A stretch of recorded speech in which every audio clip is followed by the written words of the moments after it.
এক্সামটা নিয়ে আমরা কথা বলবো, আপনাদের সাথে সলভ সেশনটা হবে, আপনারা যে কোয়েশ্চেনগুলো অ্যান্সার করেছেন সেখানে প্রবলেম নিয়ে ডিসকাশন হবে। তার আগে আমরা একটু ডিসকাস করে আসবো, আপনাদের কিছু প্রবলেম ছিল কিছু জায়গায়, সেই জায়গাগুলো রিক্যাপচুলেট করে আসি, তাহলে দেখবেন ফিডব্যাক ক্লাসে যে সলভ ক্লাসের যে সলভটা যখন আমি পড়াবো তখন আরো বেশি ইজি হবে। ঠিক আছে, তাহলে আসেন, প্রথম আপনাদের কনফিউশন ছিল রিগার্ডিং পেডিগ্রি। ওকে, সো আপনাদের আসলে আমাদের এক্সপিএস পার্ট 1 বা রেসিডেন্সিতে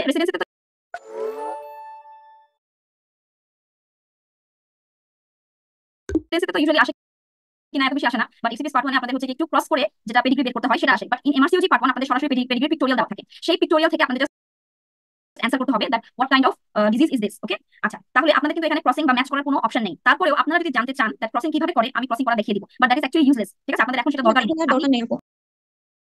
আমরা ভেবেছিলাম যে আপু ক্রসিংটা মনে হয় এমআরসিইউজিতে আসবে আপু, যেটা আপু আমাদের কনফিউশন হচ্ছিল যে লিখে লিখে যে আপু মিলিয়ে দেওয়াটা যেটা আপু, আর যদি না আসে তাহলে আমি আপনাকে বলি, আমি হচ্ছে কি মেন্টর আপনাদের, আপনাদের পুরো যে জিনিসটা বুঝবেন না আমার দায়িত্ব আপনাদের ক্লিয়ার করে দেওয়া। আপনারা যদি লিখে ওটা না বুঝেন ওইটাও আমি আপনাদেরকে দেখিয়ে দিব, কিন্তু ওটা এমআরসিইউজি পার্ট 1 আসবে না, এটা আপনারা মাথায় রাখবেন। ওকে, ওটা এমআরসিইউজি পার্ট 1 এর জন্য আপনাদের লাগছে না, এটা মাথায় রাখবেন। আমি দেখাই দিব, আমি সব কাটাকাটি করে দেখাই দিব, পেডিগ্রি আসলে কিভাবে অ্যানসার করবেন সব দেখাই দিব, কারণ আমি যে জিনিসটা বুঝি আপনি না বুঝে এখান থেকে কেন যাবেন, আপনাকে বুঝিয়ে যেতে হবে এখান থেকে। ঠিক আছে, আচ্ছা ঠিক আছে, তাহলে আপনাদের সবাইকে ওয়েলকাম। আজকের সেশনে শুরু করছি পেডিগ্রি দিয়ে। দেখেন, পেডিগ্রি মানে কিছুই না, এটা হচ্ছে একটা গ্রাফিক্যাল রিপ্রেজেন্টেশন হাউ একটা ট্রেড তার প্যারেন্টসের কাছ থেকে চিলড্রেনে যাচ্ছে। ঠিক আছে, আচ্ছা, সিম্বলের মধ্যে আমাদের 3টা সিম্বল রাখতে হবে। আমি এতগুলো সিম্বল দেখানোর কারণে আপনারা বেশি কনফিউজ হয়ে গিয়েছেন। লেট মি শো, আপনাদেরকে জাস্ট 3টা সিম্বল দেখাতে হবে। দেখেন দিস, এটা, হ্যাঁ, এটা একটা মেল, দিস ইজ মেল, এটা একটা ফিমেল, নরমাল ফিমেল। ওকে, এই দুটো জানবে। এবার এটা হচ্ছে একটা এফেক্টেড মেল, আর এটা কি, এটা একটা affected female. Okay, this is an affected male, this is an affected female. Clear? এটা this is carrier male, this is carrier female. Carrier সবসময় একটা ডট থাকবে, that is not true. Okay, অনেক সময় এরকম মাল্টিপল ডটস থাকতে পারে, পুরোটার মধ্যে এরকম ডট থাকতে পারে। ক্লিয়ার?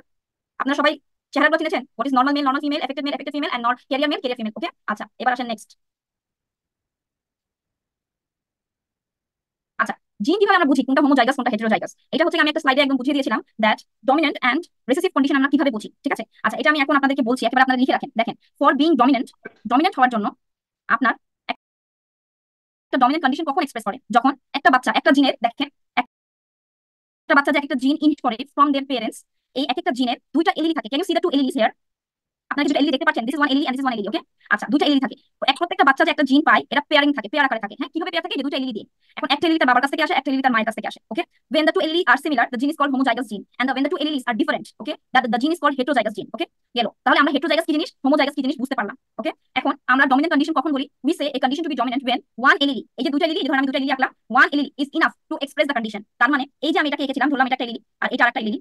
ওকে, এটার মধ্যে এটা খারাপ allele, this is the affected allele, যেটা ও আর বাবার কাছ থেকে পেয়েছে। ধরলাম বাবাটা এফেক্টেড ছিল, father was affected and father give this affected allele, খারাপ allele to her or his children. Okay, whatever it is, son or daughter, whatever it is. আচ্ছা, তাহলে এখানে কি হয়েছে? এই একটা allele is enough to express the condition. ঠিক আছে, এখন আপনারা বলতে পারেন তাহলে কি দুটো এলিলি খারাপ হলে কি কন্ডিশন এক্সপ্রেস করতে না? Definitely, definitely. মাও খারাপ হতো, অসুস্থ হতো, তাও ডিজিজ এক্সপ্রেস হতো। বাবা অসুস্থ, তাও ডিজিজ, শুধু বাবা অসুস্থ, তাও ডিজিজ এক্সপ্রেস হচ্ছে। তার মানে dominant condition can be in homozygous form or heterozygous form, both. But the important thing is you must remember that dominant condition can be expressed in heterozygous form. এটা important condition কথা, because homozygous form এ রিসেসিভরাও disease দেখায়, disease কন্ডিশনটা express করে।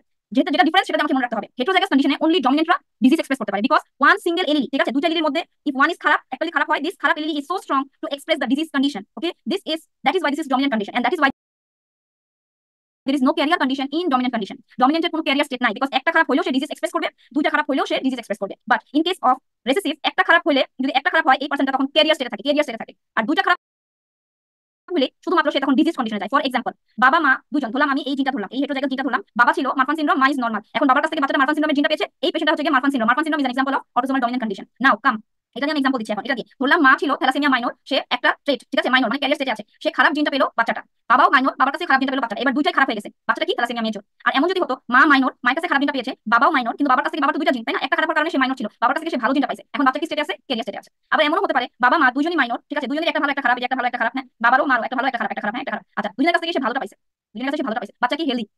ওকে, আবার এমন হতে পারে যে বাবা মা দুজনেই ক্যারিয়ার, আর মা বাচ্চাটা কি হয়ে গেল? Affected, like this, affected. Okay, healthy career, বাবা মা দুজনেই হেলদি ক্যারিয়ার ছিল, বাচ্চাটা হয়ে গেছে এফেক্টেড। কিভাবে? খারাপ গুলাপে, আবার ভালো গুলাপে সুস্থ হতে পারে। তার মানে কি বুঝতে পারছি? রেসিসিভে ওদের ক্যারিয়ার কন্ডিশন আছে। Recessive can manifest this condition only when both the alleles are bad. এতটুকু ক্লিয়ার কিনা এবার বলেন? জি আপু। ওকে, আচ্ছা ঠিক আছে, এবার আসেন নেক্সট আমরা যাই। তাহলে আমরা ডমিনেন্ট আর রিসেসিভ কি জিনিস বুঝে গেলাম। আচ্ছা, তাহলে আজকে ক্লাসে আমরা ডিসকাস করব autosomal dominant, recessive, X linked dominant, X linked recessive আর মাইটোকন্ড্রিয়াল ইনহেরিটেন্স। ওকে, এবার আসেন ফর অটোসোমাল ডমিনেন্ট কি বলেছিলাম, কিওয়ার্ডটা নো ক্যারিয়ার কন্ডিশন। আর আমরা ক্যারেক্টারিস্টিক্সগুলো অলরেডি আগে থেকেই জানি, তাই এখানে মেল ফিমেলের কোনো ভ্যারিয়েশন নাই। কেন নাই? নামই পরিচয়, নামটা কি? Autosomal dominant. একটা ক্রোমোসোমে কয়টা অটোসোম থাকে? 22 জোড়া, 22 জোড়া। আর sex chromosome 1 pair. One pair বা দুটো।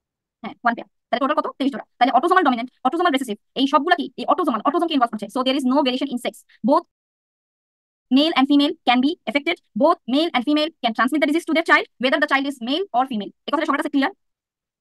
জি আপু। জি আপু। আচ্ছা, তাহলে অটোজোমাল ডমিনেন্ট আর অটোজোমাল রিসেসিভের মধ্যে আপনারা ছেলে মেয়েকে আর আলাদা করবেন না। এখানে ছেলে মেয়ে উভয়ে এফেক্টেড হতে পারে। যেহেতু ডমিনেন্টে কোনো ক্যারিয়ার স্টেট নাই, তার মানে এখানে ছেলে মেয়ে উভয় এফেক্টেড হবে। আর যেহেতু রিসেসিভ কন্ডিশনে ক্যারিয়ার স্টেট আছে, তার মানে এখানে ছেলে মেয়ে উভয় এফেক্টেড হতে পারে, উভয় ক্যারিয়ার থাকতে পারে। এই কথাটা ক্লিয়ার? আপনারা লিখে ফেলেন, খাতা বানা খাতা খুলে লিখেন, যে কথাগুলো বলছি কি পয়েন্টগুলো লিখেন, আপনারা লিখে ফেলেন। আচ্ছা, এবার আসেন, এখন আমরা অল জেনারেশন এফেক্টেড এই কথা এখানে কেন বলা, কারণ আমরা জানি এসবিএতে অনেক সময় একটা লাইন আসে ভার্টিক্যাল ট্রান্সমিশন। অটোজোমাল ডমিনেন্টের জন্য আপনার দেওয়া থাকবে ভার্টিক্যাল ট্রান্সমিশন, এখানে সব জেনারেশন এফেক্টেড হবে। প্রত্যেকটা একদম দাদা দাদি থেকে তার বাবা অথবা তার ফুফু যারা আছে চাচা এফেক্টেড হতে পারে, আবার তাদের কাছ থেকে বাবার কাছ থেকে তার ছেলে এফেক্টেড হবে বা তার মেয়ে এফেক্টেড হবে, আবার তার মেয়ের কাছ থেকে তার বংশধর এফেক্টেড হবে, প্রত্যেকটা জেনারেশন এফেক্টেড হবে। ওকে, আচ্ছা, both male female equally affected, এটা অলরেডি আমি বলে ফেললাম। এখন আরেকটা কিওয়ার্ডস কি দেখেন, every affected person must have one parent with the disease. তাহলে আমি বলেছি দ্যাট বাবা অথবা মা যে কোনো একজনকে অবশ্যই এফেক্টেড হতে হবে তার বাচ্চাকে খারাপ এলিটা দেওয়ার জন্য। যদি বাবা মা দুজনেই সুস্থ হয়, কোনোভাবে কি সম্ভব ডমিনেন্ট হওয়া? কোনোভাবে কি সম্ভব বাচ্চাকে ডিজিজ দেওয়া? সম্ভব না। আলটিমেটলি দুজনের কাছ থেকে সুস্থ এলিলি বলেই পাবে সে, যেটাই পাক না কেন, দুজনেই সুস্থ, মায়ের দুটো এলিলি ভালো, বাবার দুটো এলিলি ভালো, এবার বাবার কাছ থেকে যে এলিটাই আসুক না কেন, এভরিথিং ইজ ইকুয়াল, বাচ্চা তো সুস্থই হবে। এর জন্য ডমিনেন্টের জন্য আমার ক্রাইটেরিয়া ছিল আমার দুটো এলিলির মধ্যে একটা এলিলি মাস্ট বি খারাপ, একটা এলিলি এত বেশি শক্তিশালী আর একটা এলিলি ভালো থাকা সত্ত্বেও সে ডিজিজ হয়ে যায়, সে ক্যারিয়ার স্টেট থাকে না। তাহলে একটা খারাপ এলিলি পাওয়ার জন্য আমাকে অবশ্যই আইদার বাবা অথবা মা যে কোনো একটা প্যারেন্টকে খারাপ অসুস্থ হতে হবে। So this is the key point. Okay, আচ্ছা, then 50% chance of giving birth of affected offspring in each pregnancy. ঠিক আছে, আচ্ছা, না আসলে কি জানেন, আমার এত খারাপ লাগছে দ্যাট লাস্ট জেনেটিক্স ক্লাসে, মানে আমি যে আপনাদের ক্লাসটা নিলাম আপনারা এত মানুষ বুঝেন নাই, কিন্তু আমি টের পাই নাই, মানে এত বড় একটা ব্যর্থতা এটা আমার, মানে এটা আমি প্রকাশ করতে পারবো না, কারণ আমি তো আসলে অনেক বছর ধরে ক্লাস নিচ্ছি, মানে আপনারা এতগুলো মানুষ এত কিছু বুঝেন নাই, আমি এটা টের পাই নাই। এটা তো আসলে অনেক বড় একটা বিষয়, তাই না? আমি টের পেলাম না। ইটস নট দ্যাট এই জিনিসগুলো আমি বুঝাইতে পারতেছি না, আই এম নট কেপেবল, এটা তো ব্যাপারটা এরকম না। আমি আপনাদেরকে চাইলে আমি আবার 1000 টাইমস বলতে পারবো, বাট দ্য থিং ইজ আমি ক্লাস নিয়ে গিয়েছি, আপনারা কেউ কিছু বলেন নাই, আমি ক্লাস শেষ করে দিয়েছি 7টা নাগাদ আমার ক্লাস শেষ হয়ে গিয়েছিল, কিন্তু আপনারা কেউ আমাকে বলেন নাই, সেটা কেউই বলেন না যে এতগুলো টপিক আপনারা বুঝেন নাই। ঠিক আছে, মানে অনেকগুলো টপিক আসলে। আচ্ছা ঠিক আছে, এবার আসেন, দেখেন 50% chances of giving birth of affected offspring in each pregnancy. তাহলে এখানে কি আমার প্রত্যেকটা প্রেগন্যান্সিতে 50% চান্সেস থাকছে এফেকশন হওয়ার। তাহলে একটা দম্পতির ইটস নট দ্যাট দুটো বাচ্চাই হবে। ঠিক আছে, এখানে ইউজুয়ালি এসবিএ তে স্টেম দিয়ে দেয় 1:2। যখন 1:2 দেয় তখন আপনাদেরকে স্টেমটা দিতে হবে ট্রু। এভরিবডি ক্লিয়ার কথাটা? আমি কি বলছি, 1:2 যখন দিবে তখন আপনাদেরকে দিতে হবে, বা 2:1 যদি দেয় আপনাদেরকে দিতে হবে ট্রু। কারণ কি বুঝাচ্ছে 50% অফস্প্রিং এফেক্টেড, মানে দুটো বাচ্চার মধ্যে একটা এফেক্টেড, এটা আপনারা ট্রু দিবেন। কিন্তু আসলে এই কথাটার মানে কি, প্রত্যেকটা প্রেগন্যান্সিতে 50% চান্সেস থাকে বাচ্চাটা এফেক্টেড হওয়ার। ওকে, আসল কথাটার মানে হচ্ছে এটা, কারণ একটা দম্পতির একটা বাচ্চাও থাকতে পারে, এখন সেই বাচ্চাটা নরমাল হতে পারে, সেই বাচ্চাটা এফেক্টেড হতে পারে। ক্লিয়ার? এই কথাটা ক্লিয়ার সবাই? জানা জি আছে? আপু, আচ্ছা দ্যাট ঠিক মিন্স আছে। আপু একটা বেবি হলো ওর নিজেরও 50% চান্স থাকবে এফেক্টেড হওয়ার yes autosomal yes dominant yes, affected. Each pregnancy ও তো 5টা বাচ্চাও থাকতে পারে, আর এখন মা আপনি যতটা ইকুয়ালি ভাগ প্রেগনেন্ট হবে করবেন, ইকুয়ালি তার ভাগ করতে প্রত্যেকটা পারবেন না। প্রেগনেন্সি। জি ঠিক আপু, আছে, কিন্তু রেশিওটা যদি বলে দেয় 1:2 বা 2:1 আপনাকে কিন্তু ট্রু দিতে হবে। ওটা ট্রু দিতে হবে। আচ্ছা, ইয়েস, ট্রু দিতে হবে। আচ্ছা ঠিক মানে আছে, মায়ের প্রত্যেকটা প্রেগনেন্সি 50% চান্স হচ্ছে চান্স থাকবে, এফেক্টেড হওয়ার। ইয়েস এফেক্টেড হওয়ার। প্রেগনেন্সি মনে রাখো, ঠিক আছে। হ্যাঁ, প্রেগন্যান্সি মনে রাখবেন। আচ্ছা, তাইলে আপনারা এই পেডিগ্রি দেখে কনফিউজ হবেন না। ঠিক আছে, আচ্ছা এবার আসেন, তাহলে দেখেন এই যে আমি প্রথমে কার্ডটা দেখাচ্ছি, আমি কিন্তু অটোজোমাল ডমিনেন্ট দিয়ে শুরু করেছি। তাহলে দেখেন অটোজোমাল ডমিনেন্ট মধ্যে আমি দেখাচ্ছি বাবা অথবা মা এই দুজনের মধ্যে একজনকে এফেক্টেড হতে হবে। প্রথমে বলেন এটা কি, আমার ফার্স্ট স্টেপ অফ ইন্টারপ্রিটেশন হবে whether the condition is dominant or recessive। তাহলে এটা ডমিনেন্ট না রিসেসিভ আমি কি দেখে বুঝে গেলাম, যেহেতু কোনো কোনো ক্যারিয়ার ক্যারিয়ার নাই, কন্ডিশন নাই সো সেটা এটা দেখে আমি বুঝে ডমিনেন্ট। গেলাম এটা কি ডমিনেন্ট কন্ডিশন। ওকে, তাহলে এবার ডমিনেন্টের মধ্যে আমার দুটো আছে, অটোজোমাল এক্স লিঙ্ক। এখন অটোজোমাল যেটা, এটা আমি কিভাবে বুঝবো, এখানে মেল ফিমেলের কোনো ভেরিয়েশন নাই। দেখেন এখানে ছেলে বাচ্চা এফেক্টেড হচ্ছে, মেয়ে বাচ্চা এফেক্টেড হচ্ছে। ক্লিয়ার? মেল ফিমেলের কোনো ভেরিয়েশন, এবং দেখেন প্রত্যেকটা ক্ষেত্রে দেখা যাচ্ছে বাবা অথবা মার মধ্যে যে কোনো একজন এফেক্টেড। এখানে মা এফেক্টেড, তার ছেলে এফেক্টেড হয়েছে, তার একটা মেয়ে এফেক্টেড হয়েছে। এখানে বাবা এফেক্টেড, দেখেন বাবা এবং মায়ের মধ্যে বাবা এফেক্টেড, তার ছেলে মেয়ে দুজনেই এফেক্টেড হয়েছে। কারণ 50% চান্সেস থাকে প্রত্যেকটা প্রেগন্যান্সিতে এফেক্টেড হওয়ার। এখানে মা এফেক্টেড, এখানে তার ছেলে এফেক্টেড হয়েছে, তার মানে এখানে কোনো মেল ফিমেল ভেরিয়েশন দেখতে পাচ্ছি না, উভয় মেল ফিমেল এফেক্টেড হচ্ছে। তাহলে এইটা দেখে আমি বুঝতে পারছি that this is autosomal dominant condition. Okay, আচ্ছা নেক্সট আমি চলে যাবো অটোজোমাল রিসেসিভ। অটোজোমাল রিসেসিভের জন্য আমার কি পয়েন্ট হচ্ছে গিয়ে offspring of affected parents may be career. তাহলে এটা আমি অলরেডি জিন বোঝানোর সময় বলে দিয়েছি দ্যাট আমার বাবা মা দুজনই কি অফস্প্রিং অফ এফেক্টেড প্যারেন্ট, যে কোনো হয়তো একটা প্যারেন্ট এফেক্টেড আরেকটা প্যারেন্ট হয়তো নরমাল, বাচ্চা কি হয়ে গেল, ক্যারিয়ার হলো। ঠিক আছে, যেটা কিনা আমার অটোজোমাল ডমিনেন্টে কখনোই পসিবল ছিল না। অটোজোমাল ডমিনেন্টে যে কোনো একটা প্যারেন্টও এফেক্টেড থাকলে আমার বাচ্চা এফেক্টেড হবে, কিন্তু ক্যারিয়ার স্টেটে থাকবে না। কিন্তু আরেকটা বাবা মা সুস্থ থাকা সত্ত্বেও বাবা মায়ের মধ্যে যে কোনো একজন সুস্থ একজন অসুস্থ, কিন্তু বাচ্চা সবসময় বলে কি হবে, ডমিনেন্ট হবে, এফেক্টেড হবে, ক্যারিয়ার কিন্তু হবে না। This is the difference between autosomal recessive and autosomal dominant. তাহলে এটা দেখে আমি বুঝে যাবো। সেকেন্ডলি আমি বুঝবো এখানে হেটেরোজাইগাস স্টেটে ওরা ক্যারিয়ার স্টেটে থাকে, এবং এখানেও মেল ফিমেল ইকুয়ালি এফেক্টেড থাকে, এবং স্কিপিং থাকে জেনারেশন। ওই যে বললাম দুইটা এফেক্টেড পার্সনের বাচ্চা বা দুইটা ক্যারিয়ার পার্সনের বাচ্চা নরমাল হয়ে যেতে পারে, ফলে কি হবে আমার স্কিপিং হয়ে যাবে জেনারেশন। এর জন্য আমরা বলে থাকি autosomal recessive is a kind of horizontal transmission. পাশে লিখে রাখেন হরাইজন্টাল ট্রান্সমিশন। আচ্ছা, এবার আসেন দুটো সিনারিও আপনারা এখন আমার সামনে মুখস্থ করবেন। একটা সিনারিও এখানে লেখা আছে, আচ্ছা আরেকটা সিনারিও আমি মুখে বলছি, আপনারা এখন লিখবেন। দেখেন in each pregnancy of carrier parents, যদি দুইটা প্যারেন্টের ক্যারিয়ার হয়, যদি দুইটা প্যারেন্টের ক্যারিয়ার হয় তাহলে তার 50% বাচ্চা, কারণ দুইটা প্যারেন্টের ক্যারিয়ার মনে রাখবেন বেশিরভাগ বাচ্চা 50% বাচ্চা ক্যারিয়ার হবে, 25% বাচ্চা নরমাল হবে, 25% বাচ্চা এফেক্টেড হবে। এখন আসেন আপনাদের লিখতে চান আপনারা লিখাই দিই, দেখেন যেটা আসবে না পরীক্ষায় কিন্তু আপনারা লিখতে চান। আচ্ছা তাহলে আমি লিখে দিচ্ছি, দেখেন তাহলে ক্যারিয়ার, তাই না? আর সবসময় মনে রাখবেন অটোজোমাল রিসেসিভ, যেহেতু এখানে মেল ফিমেলের কোনো ভেরিয়েশন নাই, both male female can transmit the disease, both male female can have the disease. Okay, so এখানে আমরা কখনোই এক্স ওয়াই দিয়ে লিখবো না। এক্স ওয়াই দিয়ে লিখলেই আমার সেটা মেল ফিমেলের কাছে চলে যায়, আলাদা হয়ে যায়। এক্স দেখলে ফিমেল হয়ে যায়, ওয়াই দেখলে মেল হয়ে যায়। যেহেতু এখানে এক্স ওয়াই কোনো ভেরিয়েশন নাই, আমি এক্স ওয়াই দিয়ে লিখবো না। ঠিক আছে, এখন আমি বললাম এখানে দুইটা প্যারেন্ট ক্যারিয়ার, তাহলে দেখেন আমি বললাম আমি বি টার্মটা ইউজ করলাম। তাহলে যেহেতু দুইটা প্যারেন্ট ক্যারিয়ার, মাও একটা বড় বি একটা ছোট বি, বাবাও একটা বড় বি একটা ছোট বি। ওকে, এবার আসেন কাটাকাটি করার সময় আমি সবসময় বলেছি একটা একটা করে নিব, একটা একটা করে নিব। আচ্ছা প্রথমে বড় বি নিব, তারপরে ছোট বি নিব, একটা একটা করে নিব, একটা একটা করে নিব। তাহলে প্রথমে এই বড় বির সাথে এই বড় বি যখন আমি মিলাবো দুইটা বি, এই ছোট বির সাথে আবার এই বড় বি আমি মিলাবো, একটা একটা করে নিব, বড় বি ছোট বি, এটা শেষ। এবার এটার সাথে মিলাবো বড় বি ছোট বি, এটার সাথে আবার এটা মিলাবো ছোট বি ছোট বি। তাহলে দেখেন কি আসছে আমার 50% বাচ্চা ক্যারিয়ার, 25% বাচ্চা অসুস্থ, 25% বাচ্চা সুস্থ। ক্লিয়ার? হ্যাঁ না কিছু বলেন? জি আপু, এবার কাটাকাটি কেন করে বুঝছেন? তাহলে অটোজোমাল রিসিভের ক্ষেত্রে আপনি কাটাকাটি করার জন্য ধরে নেবেন দ্যাট দুইটা বড় বি সুস্থ, দুইটা ছোট বি অসুস্থ, আর যখন বড় বি ছোট বি আসবে এটা কি ক্যারিয়ার, তাহলে আপনি এভাবে করে লিখবেন। ঠিক আছে, জি আপু। আচ্ছা ওকে, এখানে কিন্তু এক্স ওয়াই লেখা যাবে না। এবার আসেন নেক্সট আরেকটা। আচ্ছা আরেকটা দেখাবো হচ্ছে কি, যখন ওটা আমি কাটাকাটি করছি না, ওটা আপনারা কাটাকাটি করে আমাকে ছবি তুলে পাঠাবেন, দেখি কতটুকু বুঝছেন। তাহলে এটা কতটুকু বুঝছেন তাহলে ওটা দেখে বোঝা যাবে। বা এখনই কাটাকাটি করেন আপনারা, আমি আপনাদের সিনারি বলছি। করেন, লেখেন সিঙ্গেল প্যারেন্ট ক্যারিয়ার, একটা প্যারেন্ট ক্যারিয়ার লেখেন, আরেকটা প্যারেন্ট সুস্থ লেখেন, ভেরিফাই করেন। এই যে সুস্থ লিখবেন, একটা প্যারেন্ট সুস্থ লিখবেন, হ্যাঁ আমি দেখে দিচ্ছি সুস্থটা, আরেকটা প্যারেন্ট লিখবেন ক্যারিয়ার ক্যারিয়ার। এবার এটা করেন, পরে আমাকে রেজাল্ট বলেন।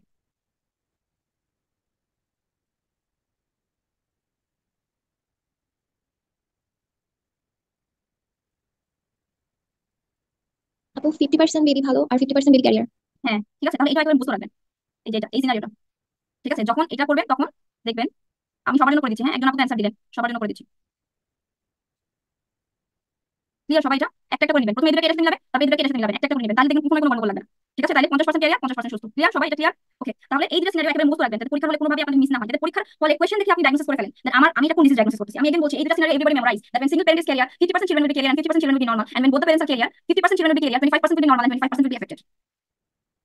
আচ্ছা এবার আসেন, অটোজোমাল রিসেসিভ পড়ছিলাম আমরা, অটোজোমাল রিসেসিভের পেডিগ্রি। প্রথমে আমি বুঝে যাবো এটা হচ্ছে গিয়ে অটোজোমাল নাকি ডমিনেন্ট কি দেখে, সরি রিসেসিভ নাকি ডমিনেন্ট কি দেখে, রিসেসিভ নাকি ডমিনেন্ট কি দেখে বুঝবো এটা রিসেসিভ। আমি ক্যারিয়ার কন্ডিশন দেখে বুঝলাম এটা কি রিসেসিভ। এখন আসেন, দুই রকমের রিসেসিভ আছে, আপনি সবসময় মাথায় রাখবেন আমাদের ফার্স্ট কাজ হচ্ছে গিয়ে রিসেসিভ নাকি ডমিনেন্ট এটা ফাইন্ড আউট করা, রিসেসিভ নাকি ডমিনেন্ট এটা ফাইন্ড আউট করা। ক্যারিয়ার স্টেট আছে এটা দেখে আমি বুঝে গেলাম this is a recessive condition. Okay, now come the second question is whether it is autosomal or X linked. আমি সবসময় বলেছি that autosomal autosomal autosomal autosomal autosomal autosomal মানে বাবা মা ছেলে মেয়ের মধ্যে কোনো ভ্যারিয়েশন থাকবে না, ছেলে মেয়ে দুজনেই এফেক্টেড হতে পারে, দুজনেই ক্যারিয়ার হতে পারে, মেল ফিমেলের কোনো ভ্যারিয়েশন নাই, মেলও ক্যারিয়ার হবে ফিমেলও ক্যারিয়ার হবে, মেলও এফেক্টেড হবে ফিমেলও এফেক্টেড হবে, মেলও সুস্থ থাকবে ফিমেলও সুস্থ থাকবে, এখানে ছেলে মেয়ের কোনো ভ্যারিয়েশন নাই। তো আপনারা কি এখানে কোনো ছেলে মেয়ের ভ্যারিয়েশন দেখতে পাচ্ছেন?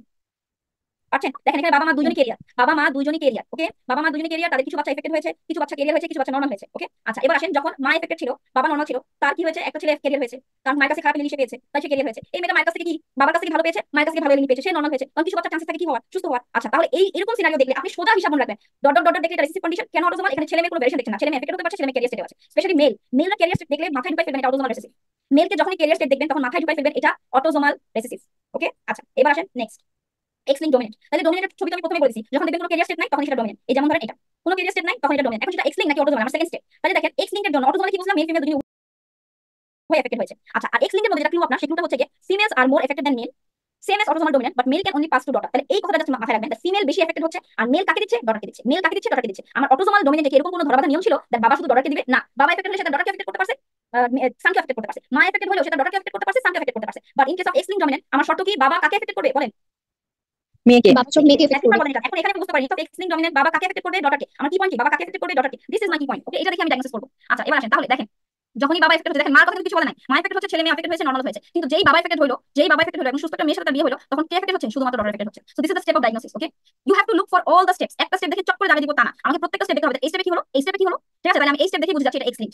আচ্ছা moving to next one. Next one is X linked recessive. তাহলে এক্স লিঙ্ক রিসেসিভের মধ্যে আমার অটোজোমাল রিসেসিভ আলাদা করতে হবে। আমি তো রিসেসিভ কন্ডিশনে এরকম একটা ফটো ফটো দেখলে বুঝবো এটা রিসেসিভ, তাহলে এটা অটোজোমাল নাকি এক্স লিঙ্ক কেমনে বুঝবো? ওই যে একটাই কথা, অটোজোমালে বলেছিলাম মেল আর ফিমেলের কোনো ভ্যারিয়েশন নাই, মেলও ক্যারিয়ার স্টেটে থাকবে, ফিমেলও ক্যারিয়ার স্টেটে থাকবে, but in case of X link only females are in carrier state, male can never be in carrier state. এটা এখানে লেখেন, দরকার হলে 10 বার আমার সাথে বলেন, মেল কখনোই ক্যারিয়ার স্টেটে থাকবে না। কোন ক্ষেত্রে? এক্স লিঙ্ক রিসিভের ক্ষেত্রে মেল কখনোই ক্যারিয়ার স্টেটে থাকবে না, এক্স লিঙ্ক রিসিভের ক্ষেত্রে। তাইলে আমার ক্লু কি, ক্লু হচ্ছে কি, আমি দেখতেছি এখানে ক্যারিয়ার স্টেট আছে এবং সবগুলো ক্যারিয়ারই মেয়ে, সবগুলো ক্যারিয়ারই মেয়ে। ওকে, এটাই আমার ক্লু। তাই এখানে no carrier stated male, no male to male transfer. কেন no male to male transfer? এবার আসেন আপনাদের লিখে দেখাই দিই, এবার আসেন লিখে দেখাই দিই। আচ্ছা তাহলে দেখেন এক্স লিঙ্কের ক্ষেত্রে আপনি এক্স ওয়াই দিয়ে কাটাকাটি করবেন। কিভাবে কাটাকাটি করবেন দেখেন, আমি বলে দিচ্ছি এখানে। এই যে এটা মানে কি, এটা মানে হচ্ছে গিয়ে নরমাল ফিমেল, এর উপরে একটা ড্যাশ দিলাম, আর এটা এইভাবে লিখলাম, এটা মানে কি ক্যারিয়ার ফিমেল, দুটোর উপরে ড্যাশ, এটা মানে কি এফেক্টেড ফিমেল। ঠিক আছে, এবার আসেন এটা মানে কি নরমাল মেল, এটা মানে কি সবাই বলেন তো, এটা মানে কি affected male. Affected male. Affected.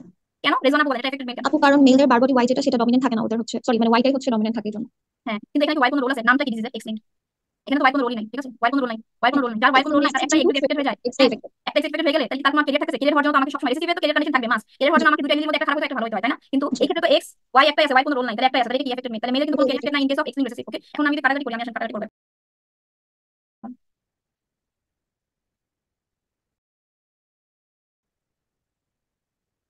আমি তো আজকে সকালবেলা মানে দুপুরবেলা আসলে জানতে পারলাম আপনাদের এতগুলো প্রবলেম। আমি যদি জানতাম আপনাদের এতগুলো problem, I would not have given schedule today. আমি আপনাদের ফিডব্যাক ক্লাসে অন্যদিন দিতাম যেদিন আমি ফ্রি। আমার আজকে ডিউটি আছে, তো তার মধ্যে আমি বাসা থেকে নিচ্ছি। আমি তাহলে সেন্টারে গিয়ে একদম ব্ল্যাক বোর্ড ইউজ করে আপনাদের হাইয়েস্ট এফোর্ট দিয়ে আমি ক্লাসটা নিতাম। ঠিক আছে, আমি একটু আগে জানতে পারতাম, এই আমার অনেক মানে নিজের কাছেই খারাপ লাগছে অনেক। আচ্ছা ঠিক আছে, তাহলে আসেন এবার আমি দেখাবো একটা কন্ডিশন আমি বানাই বানাই বলি, হ্যাঁ, বা আপনারা আমাকে একটা সিনারিও দেন, একটা এক্সট্রিম রেসিপি মিলাই দেখাবো। তখন থেকে আপনারা আমাকে যে কোনো একটা সিনারিও দেন, আমি আপনাদের একটু কাটাকাটি করে দেখাই। এনি কন্ডিশন আপনারা বলেন, মা ক্যারিয়ার মা এফেক্টেড, বাবা ক্যারিয়ার বাবা এফেক্টেড, বা কাউকে নরমাল রাখতে নরমাল বলেন, আপনি দিয়ে দেন একটা মেয়ে আর একটা ফিমেলকে, মেলকে দিয়ে দেন, রেজনা আপু দেন,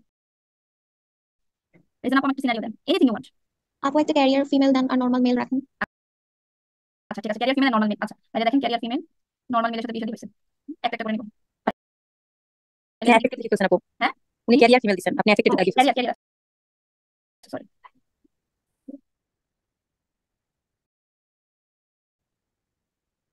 তাহলে এটার সাথে এটা কাটাকাটি করবো। আচ্ছা তারপরে আবার এটার সাথে এটাকে কাটাকাটি করবো আমি। আচ্ছা এবার আমার এটা শেষ, হ্যাঁ এক্স এর কাজ শেষ। এবার এখান থেকে এটার সাথে এটা কি দেখতে পাচ্ছি, কি দেখতে পাচ্ছি এখানে? আমি যদি সান ডটার দিয়ে বলি আমার পার্সেন্টেজ হবে একরকম, আমি যদি অফস্প্রিং দিয়ে বলি আমার পার্সেন্টেজ হবে একরকম।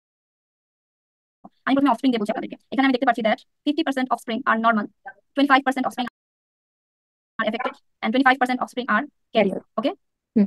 আর আমি যদি সান ডটার দিয়ে বলি তাহলে আমার প্রত্যেকটা আমার দুইটা বাচ্চা কিন্তু আমার 100% বাচ্চা, এই দম্পতির জন্য দুইটা মেয়ে তার 100% মেয়ে, এবং এই দম্পতি দুইটা ছেলে তার 100% ছেলে, তাই না? যখন অফস্প্রিং দিয়ে বলেছি তখন তার এই চারটা বাচ্চা তার 100% বাচ্চা কাচ্চা, ঠিক আছে? কিন্তু যখন আমি সান ডটার দিয়ে বলবো তখন দুইটা মেয়ে তার 100% মেয়ে, দুইটা ছেলে তার 100% ছেলে, কারণ তার দুইটাই ছেলে। সেক্ষেত্রে আমাকে 50-50 করে ভাগ করতে হবে। তখন হবে কি আমার 50% ডটার ক্যারিয়ার, 50% ডটার নর্মাল, 50% সান এফেক্টেড, 50% সান নর্মাল। ক্লিয়ার? কেন 50% বললাম এখন? মানে এগুলো তো 100%, তাহলে আমার 50% এখানে ক্যারিয়ার, 50% এখানে নর্মাল, 50% এখানে 50 হয়ে যাবে, 50% এফেক্টেড, 50% নর্মাল। কি সবাইকে এই জিনিসটা ক্লিয়ার হতে পারছে না? ক্লিয়ার আপু। হুম, ঠিক আছে, এবার বুঝছেন? হুম।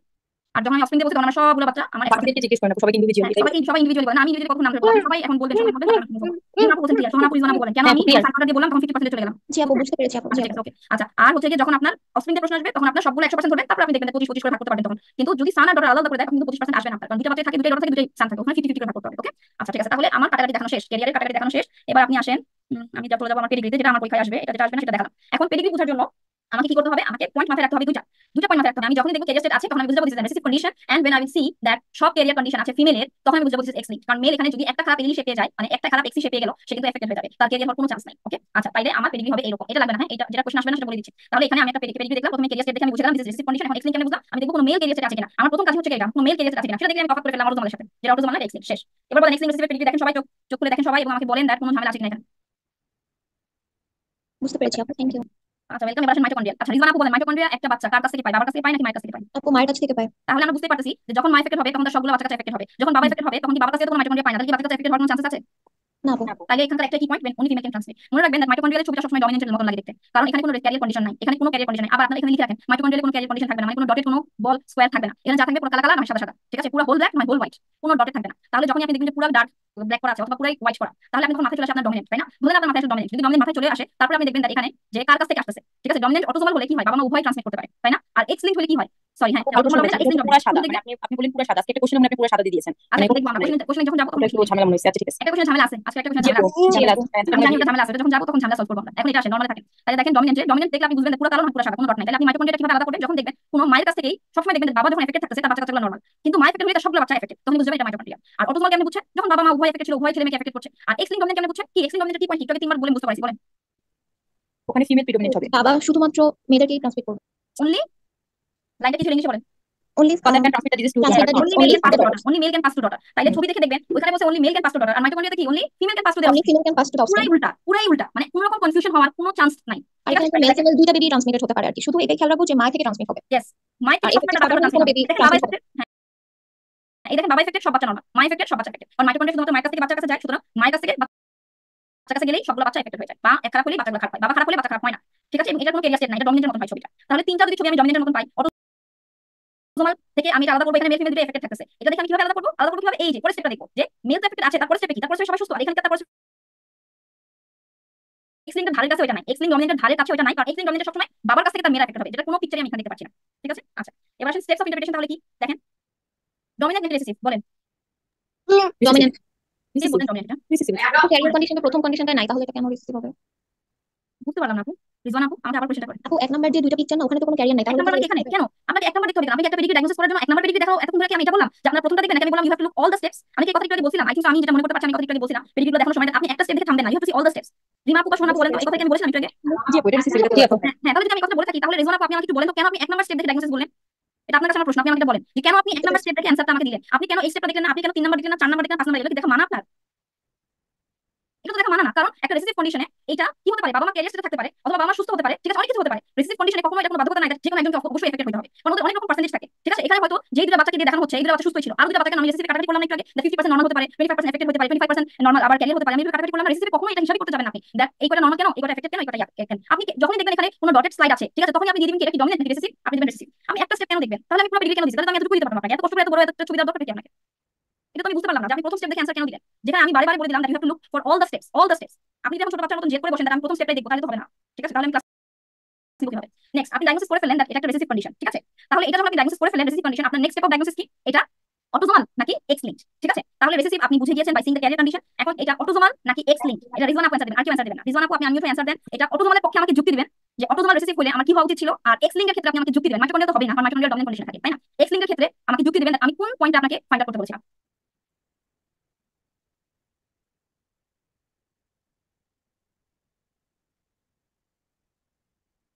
আচ্ছা ঠিক আছে, দিবেন না, ক্যারিয়ার রিজওয়ানা আপু সেটা অ্যান্সার হচ্ছে দিবেন। রেসিসিভ। তো এরপর আপনি নিচের দিকে যদি আমি পেডিগ্রি দেখি সেখানে আপু ইকুয়ালি সব অফস্প্রিং হচ্ছে এফেক্টেড। এখানে 5টা ছেলে বেবি হচ্ছে এফেক্টেড আপু, আর ক্যারিয়ার কন্ডিশন শুধুমাত্র একটা ফিমেল আপু। আপনি আমাকে বলেন এক্স লিঙ্ক আর ডমিনেন্টের জন্য আলাদা করার জন্য প্রথমে তো ডমিনেন্ট আর রেসিসিভ আপু আলাদা এটা করার জন্য অটোজোমাল রেসিসিভ হবে, কারণ হচ্ছে আপু আপনি বলেছিলেন যে এক্স লিঙ্ক রেসিসিভে শুধুমাত্র ফাদার থেকে মেয়েদেরকে ট্রান্সমিট করবে, মেয়ে বেবিকে, কিন্তু এখানে তো ইকুয়ালি হচ্ছে মেল ফিমেল সবগুলো, মানে ক্যারিয়ারও আছে এফেক্টেডও আছে, সো এটা তাহলে কি অটোজোমাল কোনো মেল রেসিসিভ। ক্যারিয়ার আছে? না, মেল ক্যারিয়ার নেই। হ্যাঁ, তাহলে আপনি ডায়াগনোসিস অটোজোমাল রেসিসিভ বললেন কেন? রেসিসিভ। আচ্ছা রিনা আপু কেন অ্যান্সার দিলেন, আপনাকে কি আমি অ্যান্সার দিতে বলেছি? ও সরি, আমি বুঝতে পারিনি যে আনমিউট হয়ে গেছে, দুঃখিত, আমি ভাবছি আনমিউট আছে। আপনি তো সেদিন অ্যান্সার দিয়েছেন, এই জন্য তো ক্লাসটা প্রসিড হয়েছে, যারা চুপ ছিল তাদেরকে অ্যান্সার দিতে দেন। আচ্ছা রিজওয়ানা আপু আপনি আমাকে বলেন, আপনি বলছেন এই সিনারিওতে আপনি দেখতে পাচ্ছেন মেল ফিমেলের কোনো ভ্যারিয়েশন নাই, মেল ফিমেল সবাই এফেক্টেড হচ্ছে, সবাই ক্যারিয়ার, আমি না এই ছবিতে কোনো মেলের ক্যারিয়ার স্টেট দেখতে পাচ্ছি না, আপনি কি দেখতে পাচ্ছেন? না আপু, একটা ফিমেল ক্যারিয়ার আর হচ্ছে মেল এফেক্টেড। একটা ফিমেল ক্যারিয়ার কোথায় পাচ্ছেন আপনি, একটা ফিমেল ক্যারিয়ার রিমা এখানে কতগুলো ফিমেল ক্যারিয়ার দেখেন তো, এখানে যতগুলো আছে সবগুলো ফিমেল ক্যারিয়ার না? সবগুলো ফিমেল হ্যাঁ, ক্যারিয়ার। ক্যারিয়ার স্টেট ক্যারিয়ার কি বলেন তো, ক্যারিয়ার মানে ডট থাকা মানে ডটেড, হ্যাঁ, জি, তাহলে ডটের থাকা মানে এখানে যতগুলো মেয়ে আছে মানে সব সব ঠিক না, ক্যারিয়ার। এখানে যতগুলো ক্যারিয়ার স্টেট আছে সবগুলো ক্যারিয়ার স্টেট ফিমেল আকারে আছে, isn't G, it? Rizwana yes, আপু বলেন তো সবগুলো ক্যারিয়ার কি ফিমেল আকারে আছে না? জি আপু। এখানে মেল কি কেউ ক্যারিয়ার স্টেট আছে? নো, নো, তাহলে আমার অটোজোমাল হওয়ার শর্ত কি, মেল ফিমেল দুজনেই ক্যারিয়ার থাকবে। দুজনই ক্যারিয়ার হতে হবে। হতে হবে না, দুজন ক্যারিয়ার হতে পারে, দুজনে এফেক্টেড হতে পারে, দুজনে নরমাল হতে পারে, মেল ফিমেলের কোনো ভ্যারিয়েশন নাই, বিকজ ইট ইজ অটোজোমাল। ওকে, ঠিক আছে, ঠিক আছে আপুরা। জি আপু। তাহলে এটা রেসিসিভ কন্ডিশন আমি প্রথমে বুঝে গেছি, আমি প্রথম স্লাইডে বলেছি ডমিনেন্ট নাকি রেসিসিভ, ক্যারিয়ার কন্ডিশন দেখে আমার মাথায় চলে আসছে রেসিসিভ কন্ডিশন। প্রত্যেকটা স্টেপ আমি দেখবো, একটা স্টেপ না, প্রত্যেকটা স্টেপ আমি দেখবো।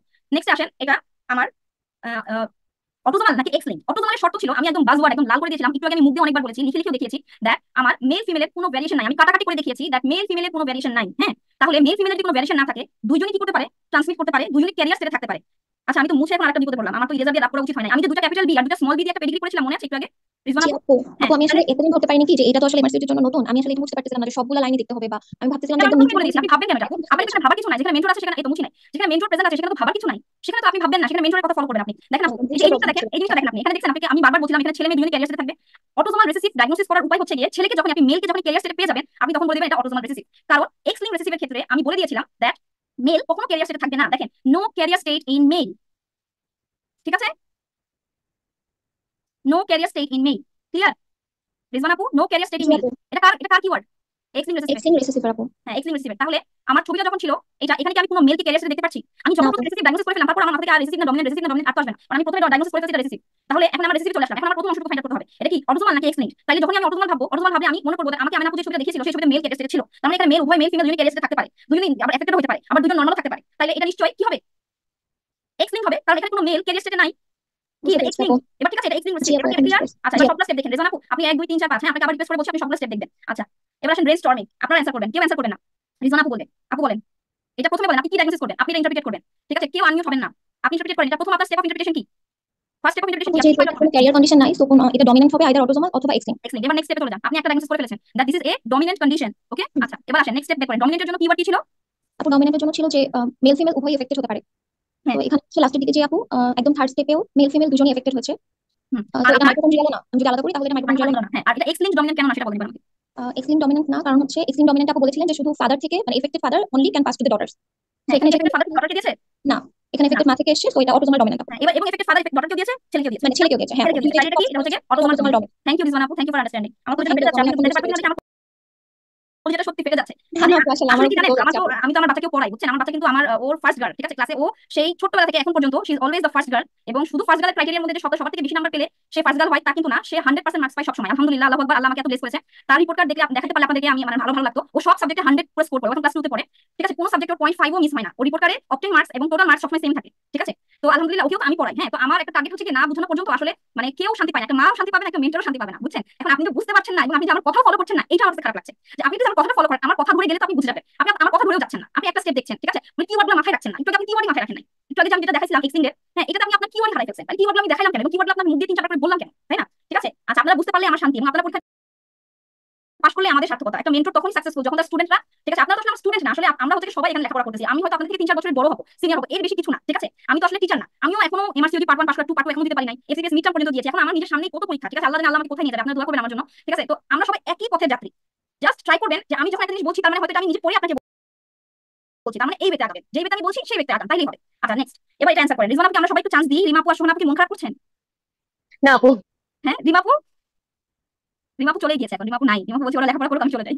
আচ্ছা রিমা আপু থাক, আমি হবেন না না, রিমা আপু চলে গিয়েছে রাগ করে। আচ্ছা ঠিক আছে, তাহলে এবার বলেন রিজওয়ান আপু ফার্স্ট স্টেপ অফ ইন্টারপ্রিটেশন কি, অটোজোমাল নাকি রেসিসিভ নাকি ডমিনেন্ট নাকি এক্সিলেন্ট? ক্যারিয়ার কন্ডিশন নাই, তো প্রথমে আপু তিনটাই হবে, ডমিনেন্ট হবে অথবা মাইটোকন্ড্রিয়াল, আমি এটা বুঝবো কিনা দেখবো। হ্যাঁ ঠিক আছে, তারপরে স্টেপে হচ্ছে যেহেতু ফিমেল থেকে আপু সবগুলোই হচ্ছে এফেক্টেড হচ্ছে, মানে মেল ফিমেল দুইটা এফেক্টেড হচ্ছে, তো মাইটোকন্ড্রিয়াল মানে মাইটোকন্ড্রিয়া যাবে। হ্যাঁ এখানে আমার থার্ড স্টেপটাতে আমার নোটিস কারণ এখানে কোনো ফাদার এফেক্টেড নাই, একদম থার্ড স্টেপে যেও আপু male female both spring affected হচ্ছে আপু, তো ফাদার থেকে কোনো ট্রান্সমিশন কোথাও হচ্ছে না যেহেতু, সো এটা এটা মাইটোকন্ড্রিয়াল। মাইটোকন্ড্রিয়া, আলহামদুলিল্লাহ, থ্যাংক ইউ সো মাচ, এটা মাইটোকন্ড্রিয়াল ইনহেরিটেন্স। ওকে আচ্ছা, এটা বলেন সোহানা আপু। সোহানা আপু প্লিজ আনমিউট ইয়োরসেলফ। সোহানা আপু, সোহানা শারমিন আপু। জি আপু দেখতেছি আপু। হ্যাঁ এবার একটু আপনি তো আমাকে এটা ইন্টারপ্রেট করে দেন। এটা যেহেতু ক্যারিয়ার আছে তাহলে হচ্ছে রিসিসিভ, আর হচ্ছে গিয়ে কি রেসিসিভ এটা? ফার্স্ট স্টেপ আপনি আইডেন্টিফাই করে ফেলেছেন, হ্যাঁ ক্যারিয়ার আছে মানে রেসিসিভ। এখন আসেন সেকেন্ড স্টেপ কি, অটোজোমাল নাকি এক্স লিঙ্ক, তাই না? সেটা কিভাবে বুঝবেন? আপু এটা হচ্ছে অটোজোমাল।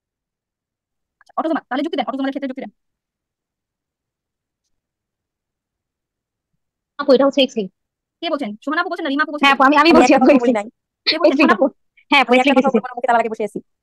কে রিমা আপু কি তাহলে এটা দিচ্ছেন? আচ্ছা হ্যাঁ ঠিক আছে রিমা আপু, আপনি তো এর আগে দিন অ্যানসার দিয়েছেন, এই আপনি অ্যানসার আপু, আমি আপনাকে বলি একটা কথা, সেটা হচ্ছে যে আমি মনে করি যে সবসময় ক্লাসে ইনডাইরেক্ট, মানে আমরা লাইভ ক্লাস স্ক্যান করি, আমরা রেকর্ডেড ক্লাস করতে পারি, কিন্তু লাইভ ক্লাসটা হচ্ছে ইনডাইরেক্ট কথাবার্তা। আমার কি প্রবলেম, আমি সেটা সামনাসামনি বলবো। আমি তো লিখতে পারি, অন্যকে বলতে পারি, তাহলে মেন্টরকে কেন বলতে পারবো না? আমি বুঝতে না পারলে আমি আপনাকে 500 বার জিজ্ঞেস করবো যে আমি না, আমি বুঝতে পারছি না, এখানে আমি বুঝতে পারছি না, প্লিজ আপনি আমাকে এটা বুঝাই দেন।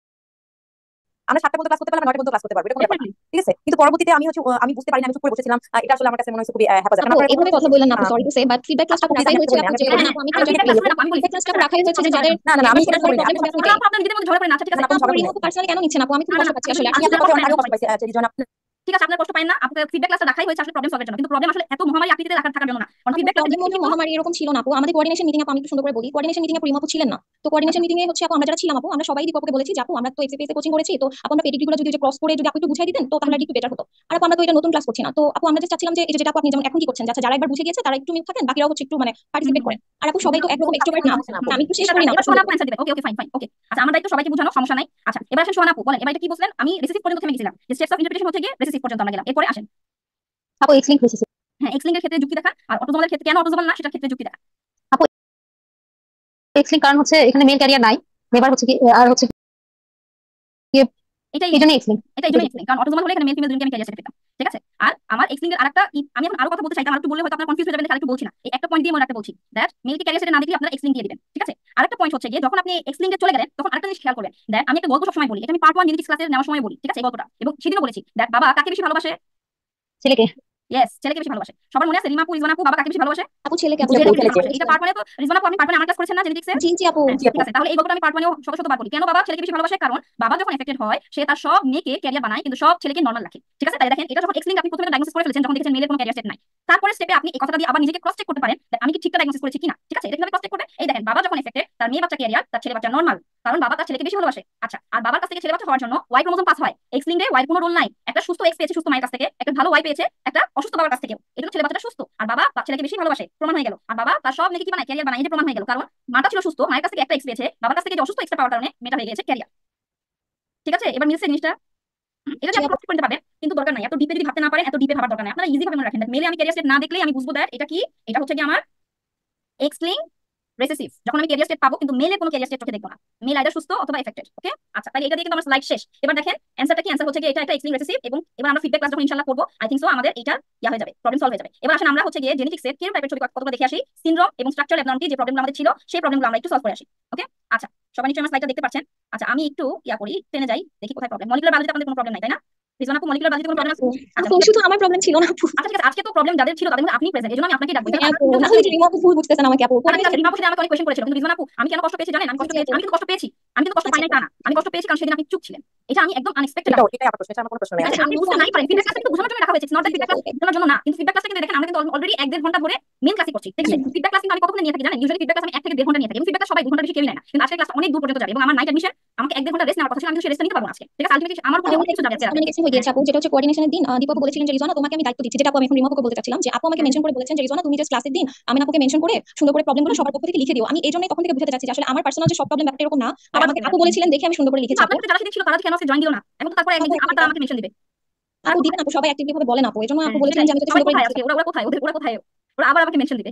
আর ওই দিন এই জিনিসটা উঠেছিল যে এমন না যে শুধু রিমা রেসপন্স করে, আমিও তো রেসপন্স করি, অন্তরা পুরো রেসপন্স করে, আমরা তিনজনই দেখা যায় কনস্ট্যান্টলি লাইভে থাকার চেষ্টা করি আপু। তো ওটাই আপু বলেছিল যে এভাবে লিখে দিও যে তোমরা যাতে মোটামুটি যারা একবার বুঝে যাবো ওরা একটু চুপ থেকে বাকিদেরকে বুঝতে দিও আর কি, সবাই মিলে আমরা পাস করতে পারি ইনশাআল্লাহ। এখানে কেউ পার্সোনালি নেওয়ার বা কিছু নেওয়ার কিছু নাই। আপনি সবসময় এটাকে এইভাবে রিপ্রেজেন্ট করেন। আমি একটু বলি, আমি কথাটা আচ্ছা, বলতে পরে চাই না। আলোচনা করেন, হ্যাঁ, নট ইন দ্য ক্লাস, পরে আপনারা নিজে আলোচনা করেন, নিজেদের সাথে কন্ট্যাক্ট করে পড়ি। আচ্ছা তাহলে আসেন আমরা হচ্ছে যে জেনেটিক ডিজিজ আমরা 3 ভাগে পড়ি, ওকে? Mendelian, multifactorial, chromosomal. মেন্ডেলিয়ানের মধ্যে আমরা সলভ করে ফেললাম, আমরা শুধু যে পেডিগ্রি ডায়াগনোসিস করতে পারবো তা না, we have to memorize all the examples, the disease conditions of Mendelian disorder, ওকে?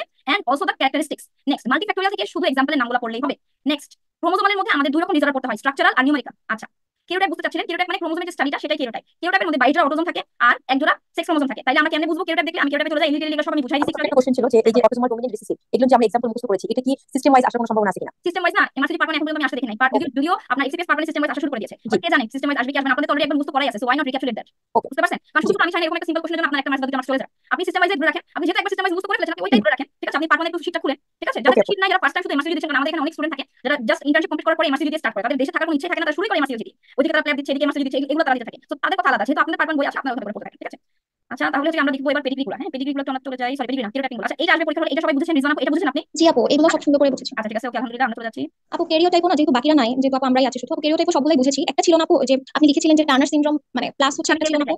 আচ্ছা শুনেন, আপনারা হচ্ছে যে নিউমেরিক্যাল এবং স্ট্রাকচারালটা যে বললেন, নিউমেরিক্যাল তো অ্যানিউপ্লয়েড কি জিনিসটা বুঝেছেন তাই না? অ্যানিউপ্লয়েডের মধ্যে মনোজোমি আর ট্রাইজোমি, এটা বুঝেছেন তো? জি আপু। আচ্ছা ট্রাইজোমি মানে 47, মনোজোমি মানে 45, মানে আমার 46 থেকে একটা কমবে অথবা একটা বাড়বে। আর পলিপ্লয়েডি মানে কি এক জোড়া, পুরো জোড়াই বাড়বে। এক জোড়া মানে কি one set of chromosome, one set of chromosome মানে 23, মানে 46 এর সাথে যখন আমি 23 যোগ করব তখন কি হবে? আমার টেট্রাপ্লয়েডি। আর 46 এর সাথে যখন আমি দুই জোড়া মানে two set of chromosome join করব তখন কত হবে? 92, ঠিক আছে? এটা হচ্ছে পলিপ্লয়েডি, এই যে পলিপ্লয়েডি, ওকে? তাহলে পলিপ্লয়েডি আমি দুইটা এক্সাম্পল দেখলাম, একটা টেট্রাপ্লয়েডি, একটা এটা কি টেট্রাপ্লয়েডি, আর এটা নাম কি? কোয়াড্রিপ্লয়েডি নাকি এটা? পলিপ্লয়েডি না চারটা কি? আচ্ছা ঠিক আছে, এবার আসেন আমরা দেখব যে টার্নারের কেউটাইপিং কেমন দেখেছিলাম? টার্নার যেটা একটা মেয়ে বাচ্চা আর ওয়াই ক্রোমোজোম তো থাকবে না। 1 থেকে 22টা দেখেন, প্রত্যেকটা ক্রোমোজোম জোড়ায় জোড়ায় দুইটা দুইটা করে আছে, কোথাও তিনটা নাই, সব জায়গায় দুইটা আছে। সেক্স ক্রোমোজোমে গিয়ে একটা এক্স আছে একটা এক্স নাই, তাহলে কি বুঝলাম আমি? 45X0, ঠিক আছে? আচ্ছা এটা হলো টার্নার। এবার আসেন, আচ্ছা কোন কোন সিনড্রোমগুলো ইম্পর্টেন্ট জানতে চেয়েছিলেন? লিখে রাখেন, লিস্ট করেন সবাই। টার্নার, ক্লাইনফেল্টার, ডাউন, এডওয়ার্ড, কটাও, এই সবগুলো ইম্পর্টেন্ট, এই সবগুলো আপনাদের আসবে। আর ওই পাশ থেকে আপনাদের একটা পড়েছিলাম আমি যে কনজেনিটাল অ্যাবসেন্স অফ ইউটেরাস দিয়ে দুইটা সিনড্রোম পড়েছিলাম। এই একটা টপিকে দুইটা সিনড্রোম পড়েছিলাম। কনজেনিটাল অ্যাবসেন্স অফ ইউটেরাসের দুটো টপিকে, একটা টপিকের মধ্যে দুইটা সিনড্রোম কি কি ছিল? একটা হচ্ছে অ্যান্ড্রোজেন ইনসেনসিটিভিটি সিনড্রোম আর একটা ছিল মুলারিয়ান অ্যাজেনেসিস। আরেকটা টপিক পড়েছিলাম কি? Congenital adrenal hyperplasia. এই কয়টা টপিক থেকে এমআরসিটি পার্ট 1 প্রশ্ন আসে, ঠিক আছে? আচ্ছা এবার আসেন নেক্সট ক্লাইনফেল্টার। ক্লাইনফেল্টার কি? এটা কিন্তু ছেলে বাচ্চা, তাহলে ওর একটা ওয়াই থাকবে। সেক্স ক্রোমোজোম একটা এক্স থাকার কথা, একটা ওয়াই থাকার কথা, কারণ আমার 22 জোড়া অটোজোমে কোনো প্রবলেম নাই, 1 থেকে 22 নাম্বার পর্যন্ত কারো কোনো প্রবলেম নাই, ওকে? তাইলে সেক্স ক্রোমোজোমে হচ্ছে গিয়ে আমার এক্স এর দুটো আছে, আবার গিয়ে ওয়াই একটা আছে, তাইলে আমার কি হবে? এটা 46 থেকে 47 হয়ে যাবে, কারণ ক্রোমোজোম সংখ্যা বেড়ে যাচ্ছে, ঠিক আছে? তাহলে ক্রোমোজোম সংখ্যা বেড়ে যাচ্ছে একটা, তাহলে 47, এবং কি আছে? দুইটা এক্স আছে একটা ওয়াই আছে, তাহলে কি হবে আমার? 47XXY, ঠিক আছে? তাহলে এই ছবি দেখে আমি কি বুঝবো? এটা একটা sex chromosomal abnormality, that is Klinefelter. এখন আমি এখানে এটা বলতাম, আমি একটু দেখি দেখাই আপুকে। এখানে আমি আরেকটা ক্রোমোজোম আঁকলাম আর এটা কেটে দিলাম, এটা নাই, সাপোজ এটা নাই, তাহলে এখন আপনি কি বলবেন এটাকে?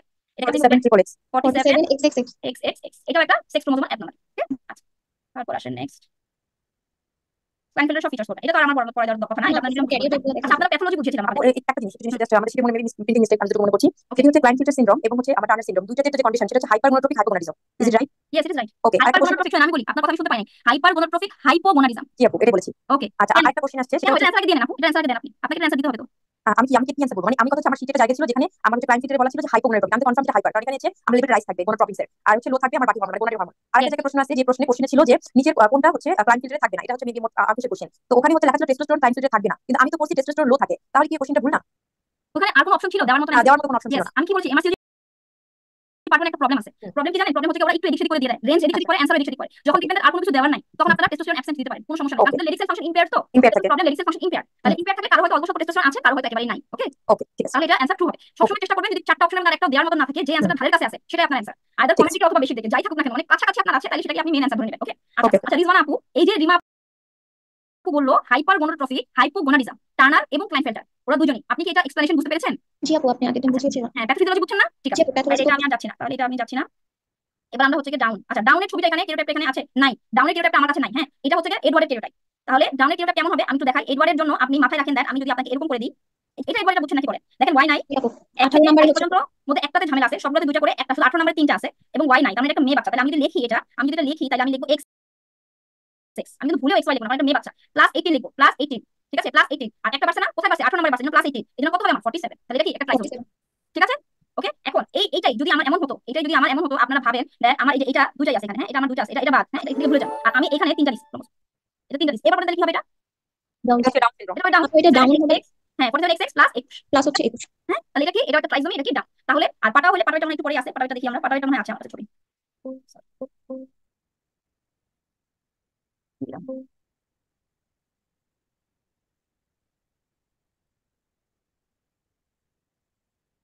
পাটাটা আছে। এই দেখেন পাটাটা দেখা যাচ্ছে পুরো। জি আপু। তাহলে পাটাটা দেখছেন, একটা x একটা y আছে, তাহলে এটা কি ছেলে বাচ্চা না মেয়ে বাচ্চা? ছেলে বাচ্চা। হ্যাঁ, ছেলে বাচ্চা। তাহলে এটা কিভাবে লিখবেন? একদম লিখতে বলেন তো, কিভাবে লিখবেন?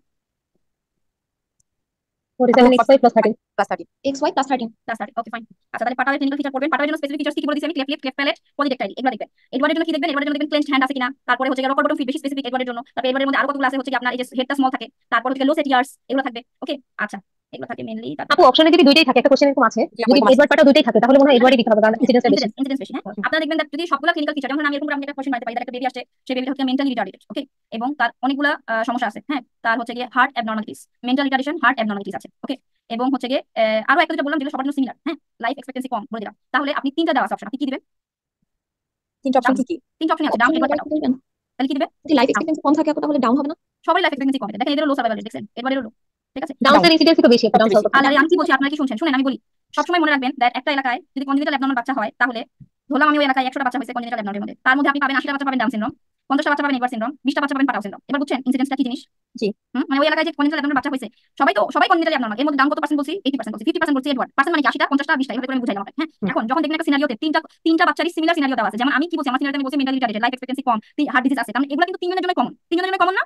আমরা তো ডাউন সিনড্রোম বলেছি হ্যাঁ, আপু, অ্যান্সার তো দিবে কিছু ডাউন ডাউন সিনড্রোম। ঠিক আছে, অ্যান্সার কিন্তু কখনোই অন্য কিছু দিবে না। আর যদি না। আপনাকে স্পেসিফিক বলে দেয়, তাহলে তো আপনি স্পেসিফিক দিবেন। যদি এখন এখানে বলে দেয় মেন্টাল রিটার্ডেশন, আর আপনাদের সাথে আবার এডওয়ার্ডের জন্য বলে দিল স্মল হেড, ক্লেন্সড হ্যান্ড, ঠিক আছে, রকার বটম ফুট, তখন আপনি কোথায় যাবেন? এডওয়ার্ড যাবেন, এডওয়ার্ড। ঠিক আছে? আবার এডওয়ার্ড পাঠাও, দুজনেরই সিমিলার ফিচার্স দিয়ে দিয়েছে, আপনি অ্যান্সার কি দিবেন? দুটোর মধ্যে ধরেন সেখানে ডাউন নাই, শুধু এডওয়ার্ড পাঠাও আছে, আরো 3টা অন্যান্য আছে, কিন্তু এডওয়ার্ড সেটা অনুযায়ী তো আপু এডওয়ার্ডই আগে দিব। এডওয়ার্ড দিবেন। হ্যাঁ, ঠিক আছে, কিন্তু যদি স্পেসিফিক থাকে ক্লেফট প্যালেট, ঠিক আছে, পলিডেক্টাইল, সেই ক্ষেত্রে আপনি কি দিবেন? আপনি তখন পাঠাতে পারবেন। আচ্ছা, এবার আসেন, এবার নেক্সট আপনাদের কনফিউশন তাহলে কেরিওটাইপ চলে গেল, সিনড্রোম চলে গেল, এবার বাকি কি হলো? স্ট্রাকচারাল অ্যাবনর্মালিটি, তাই না? আর কিছু আছে প্রবলেম নাই? তাহলে স্ট্রাকচারাল রিজন আপু, স্ট্রাকচারাল অ্যাবনর্মালিটি প্রবলেম শেষ হয়ে যাবে না? হ্যাঁ আপু, আপু স্ট্রাকচার পুরোটা বলতে হবে না। ওইদিন একজন আপু বলেছিলেন যে ওই যে আপু আমাদের ইনসারশন, ডিলিশন, নন ডিসজাংশন যেগুলো আছে, হ্যাঁ আপু এই স্লাইডটা। আর ডাউন সিনড্রোমে যে আপু আজকে একটা কোশ্চেন ছিল যে নন ডিসজাংশন, এই টার্মগুলো জাস্ট 5 মিনিট বলে আপু আপনি কোশ্চেন সলভ যেতে পারেন, যদি অন্যদের কোনো প্রবলেম থাকে। আচ্ছা, ঠিক আছে, ওকে।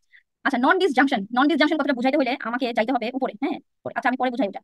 আচ্ছা, তাহলে দেখেন, আমার স্ট্রাকচারাল অ্যাবনর্মালিটি মেইনলি আপনাকে এই ছবিটা জানলেই হয়ে যাবে, okay. Duplication, inversion, deletion, insertion, translocation. আরো কিছু আছে, যেমন রিং ক্রোমোসোম, যেটা ছবি এখানে দেওয়া নাই, এখানে আছে রিং ক্রোমোসোম। আরো কি আছে? আইসোক্রোমোসোম, যেটা ছবি এখানে দেওয়া নাই, এখানে আছে। এই জন্য আমি এই ছবিটা রাখছি। এখান থেকে আপনারা এই দুটো পড়বেন, এই যে আইসোক্রোমোসোম আর রিং ক্রোমোসোম, ক্লিয়ার? আর এখান থেকে বাকিগুলো পড়েন, ওকে। আচ্ছা, এবার আসেন ডুপ্লিকেশন মানে কি? দেখেন, দুইটা ক্রোমোজোমের মধ্যে একটা ক্রোমোজোমের মধ্যে যখন আপনি একটা ক্রোমোজোম দেখছেন, এই ক্রোমোজোমে একই সেগমেন্ট দুইবার চলে আসছে, একই সেগমেন্ট, এই সেগমেন্টটা দেখবেন দুইবার চলে। প্রথম ক্রোমোজোমের ছবিটা দিবে এটা, পরের ক্রোমোজোমের ছবিটা দেখবেন এটার মধ্যে ডুপ্লিকেশন হয়ে এরকম একটা আকৃতি ধারণ করছে। আপনার তো ডুপ্লিকেশন কথাটা লেখা থাকবে না, আপনি এরকম একটা ছবি দিবেন, তারপর এরকম একটা ছবি দিবেন। তাহলে এখানে আপনি দেখতে পাচ্ছেন এখানে এই একটা ক্রোমোজোমের মধ্যে যে সেগমেন্টটা ছিল, এই সেগমেন্টটা দুইবার রিপিট হয়েছে, তার মানে কি? ডুপ্লিকেশন। আচ্ছা, ইনভার্সনে সবসময় দুইটা ক্রোমোজোম থাকবে। ডুপ্লিকেশন যেমন একটা ক্রোমোজোম থেকে ওই ক্রোমোজোমের চেঞ্জটা, ইনভার্সনে দুইটা ক্রোমোজোম। কারণ এখানে কি হচ্ছে, আপনার এই সেগমেন্টটা দেখাবে, এই সেগমেন্টটা এই দেখাবে। যেমন ধর এই ছবিটা যদি দেখেন, ইনভার্সন দেখছেন, এই সেগমেন্টটা আইদার দুটো ক্রোমোজোম অথবা একটা দিয়ে আপনাকে বুঝতে পারে। একটা ক্রোমোজোমের মধ্যে এখানকার সেগমেন্টটা এখানে চলে যাচ্ছে, এখানকার সেগমেন্টটা এই পাশে চলে আসছে, জাস্ট এতটুকুই। একটা দিয়ে দিতে পারে, কোনো সমস্যা নাই। ডিলিশনে একটা দিয়ে দিবে, ডিলিশনে কি দিবে? আপনার একটা ক্রোমোজোমে দেখাবে একটা সেগমেন্ট আছে, পরেরটাতে দেখাচ্ছে এই ক্রোমোজোমটা পরেরটাতে এই সেগমেন্টটা নাই। তাহলে এখানে কি হচ্ছে? ডিলিশন হচ্ছে। ইনসারশনে সবসময় দুটো করে দিবে, ঠিক আছে? ইনভার্সনে একটা দিবে, ডিলিশনে একটা দিবে, ডুপ্লিকেশনে একটা দিবে। ইনসারশনে সবসময় বোঝানোর জন্য দুইটা দিবে, দুইটা ক্রোমোজোম প্রথমে দিবে, চেঞ্জ হওয়ার পরেও দুইটা ক্রোমোজোম, ওকে। তাহলে ইনসারশনে কি? এখানে দুটো নন হোমোলোগাস ক্রোমোজোম দেখাচ্ছে, একটা কালো একটা পার্পল। দুটো কি হোমোলোগাস নাকি নন হোমোলোগাস? আচ্ছা, হোমোলোগাস নন হোমোলোগাস কথাটা মানে তো বুঝেন। জি আপু। আচ্ছা, তাহলে দুটো নন হোমোলোগাস, ঠিক আছে। তাহলে এই যে পার্পলটার একটা সেগমেন্ট এই কালোটার মধ্যে ঢুকে গেল, তাহলে এটা কি হলো? Insertion.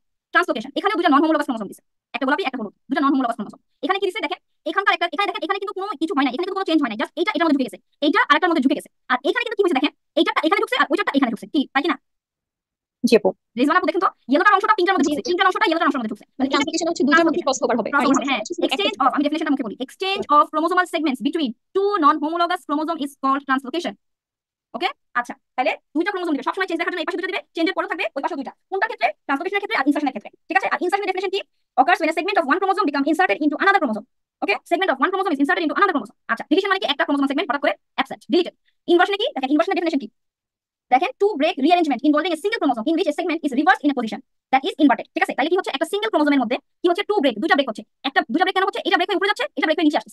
Clear? To break with কি হচ্ছে? Two break rearrangement involving a single chromosome. একটা সিঙ্গেল ক্রোমোসোমের মধ্যে এই রিঅ্যারেঞ্জমেন্টটা হচ্ছে, দুইটা জায়গায় ভেঙে, দুইটা জায়গায় ভাঙা লাগতেছে। এটা ভেঙে এখানে আসছে, এটা ভেঙে এখানে আসছে। ক্লিয়ার? দেখেন এটা ভেঙে এখানে গেছে, এটা ভেঙে এখানে গেছে। ওকে, আচ্ছা। আর ডুপ্লিকেশন তো সোজা কথা একেবারে। ডুপ্লিকেশনের ডেফিনিশন দ্যাট এক ডুপ্লিকেট হচ্ছে একটা ক্রোমোসোম সেগমেন্ট, একটা ক্রোমোসোম, একটা single chromosome, one segment is duplicated, মানে রিপিটেশন হচ্ছে, ওটা শেষ।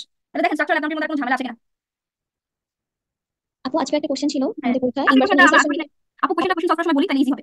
একটা জাস্ট কি পয়েন্ট মানে আপনি আচ্ছা, চেক করে দেন যে ঠিক আছে কিনা আপু। মানে এখানে তাহলে আমরা মাথায় রাখবো যে ইনসার্শন আর ট্রান্সলোকেশনে সবসময় দুইটা জিন দিয়ে মনে রাখবো, আর ইনভার্শনে হচ্ছে একটা জিন হবে। আর ট্রান্সলোকেশনে যে জিনিসটা দুইটা জিনের মধ্যে হয় ওইটা ইনভার্শনে একটা সিঙ্গেল জিনের মধ্যেই হয়, তাই না? মানে পয়েন্টটা ঠিক আছে কিনা আপু? ঠিক আছে, একেবারে ঠিক আছে। ট্রান্সলোকেশন মানে দুটো নন হোমোলোগাস ক্রোমোসোম, আর এখানে একটা সিঙ্গেল ক্রোমোসোম, ইনভার্শন একটা সিঙ্গেল ক্রোমোসোম, ঠিক আছে? আচ্ছা, তাহলে এটা পড়া শেষ। এখন আপনারা জানতে চাইছেন কি নন ডিসজাংশন। নন ডিসজাংশন কি জিনিস? নন ডিসজাংশন হচ্ছে গিয়ে সেল সাইকেলে চলে যেতে হবে আমার। নন ডিসজাংশন বোঝানোর জন্য সেল সাইকেলে যেতে হবে। আপু ওটা কোশ্চেনের মধ্যে বুঝালো হবে, আজকে কোশ্চেনে ছিল আপু ওটা। আচ্ছা, ছবিটা দেখাই দিই।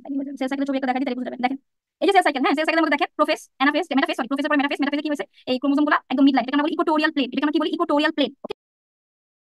এবং এখানে যে সেন্ট্রিওলগুলো ছিল, সেন্ট্রিওলগুলো অপোজিট পোলে চলে যায় এবং এখান থেকে মাইটোটিক স্পিন্ডেল অ্যাপিয়ার করে। কোন ফেজে? মেটাফেজে। আচ্ছা, যখন মেটাফেজ থেকে অ্যানাফেজে যায় তখন এই ক্রোমোসোমগুলো সেন্ট্রোমিয়ার বরাবর ভাগ হয়ে সিস্টার ক্রোমাটিডস তৈরি করে, মানে ডিসজাংশন হয়। ডিসজাংশন হয় অ্যানাফেজে গিয়ে। টেলোফেজে গিয়ে এটা আবার কমপ্লিটলি দুটো নতুন ডটার সেল তৈরি করে, আইডেন্টিক্যাল নতুন ডটার সেল তৈরি করে। ওকে, তাহলে ডিসজাংশন কোন ফেজে হয়? অ্যানাফেজে হয়। যখন এই ডিসজাংশনটা ঠিক মতন হয় না, ঠিক আছে, এই সিস্টার ক্রোমাটিডসগুলো ঠিক মতন সেপারেটেড হয় না, এখানে কিছু ইকুয়াল আনইকুয়াল রেশিও চলে যায়, কেউ একটা বেশি ক্রোমোসোম নিয়ে গেল, কেউ একটা কম নিয়ে গেল, তখন এই একপাশে একটা সেল ধরেন 47 দিয়ে তৈরি হলো, ঠিক আছে, বা 40 বা সরি 45 দিয়ে তৈরি হলো। এটা দিয়ে যখন ফার্টিলাইজেশন হবে তখন কি হবে? আপনার মনোজমি হবে অথবা ট্রাইজমি হবে।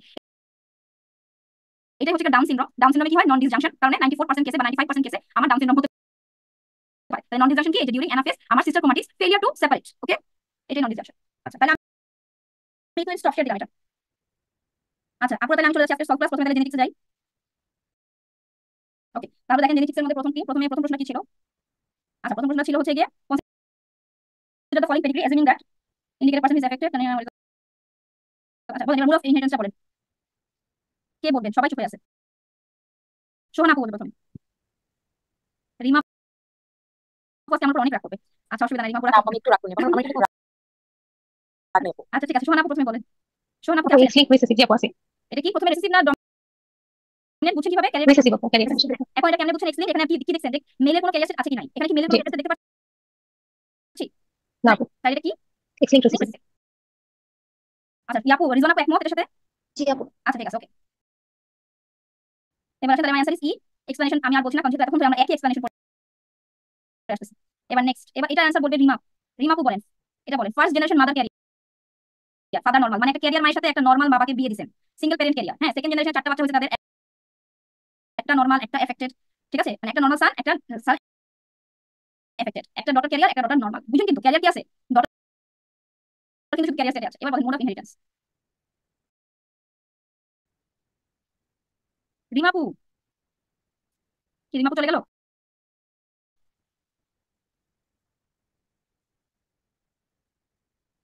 শোনা যাচ্ছে না আমাকে? শোনা আপু যাচ্ছে? তোমার নেটওয়ার্ক প্রবলেম হতে পারে আপু। আচ্ছা, তাহলে এটা রিজন আপু বলে দেন। আপু এটা এক্স লিঙ্ক রিসেসিভ হবে। শর্ত বলেন। আপু এখানে হচ্ছে মা ক্যারিয়ার আছে, বাবা নরমাল আছে, তো প্রথমে রিসেসিভ। দেন হচ্ছে আপু 4টা বাচ্চার মধ্যে কোনো সন ক্যারিয়ার কন্ডিশন নাই, একজন নরমাল একজন এফেক্টেড, তো সূত্র মতে এক্স লিঙ্ক রিসেসিভ হবে। Very good. Then my answer is X linked recessive. Okay, তাহলে এক্স লিঙ্ক রিসিসিভের এক্সপ্লেনেশন। আচ্ছা, এবার কি রিমা আপু আসছেন? রিমা আপু কি একদম ইয়াদ চলে গেল? আচ্ছা, ঠিক আছে, তাহলে হচ্ছে এটা কে বলবে? তাহলে এটা বলেন একজন। এটা তো বুঝা লাগবে, রিমা আপু এখানে অ্যাবসেন্ট হয়ে গেলে হবে না।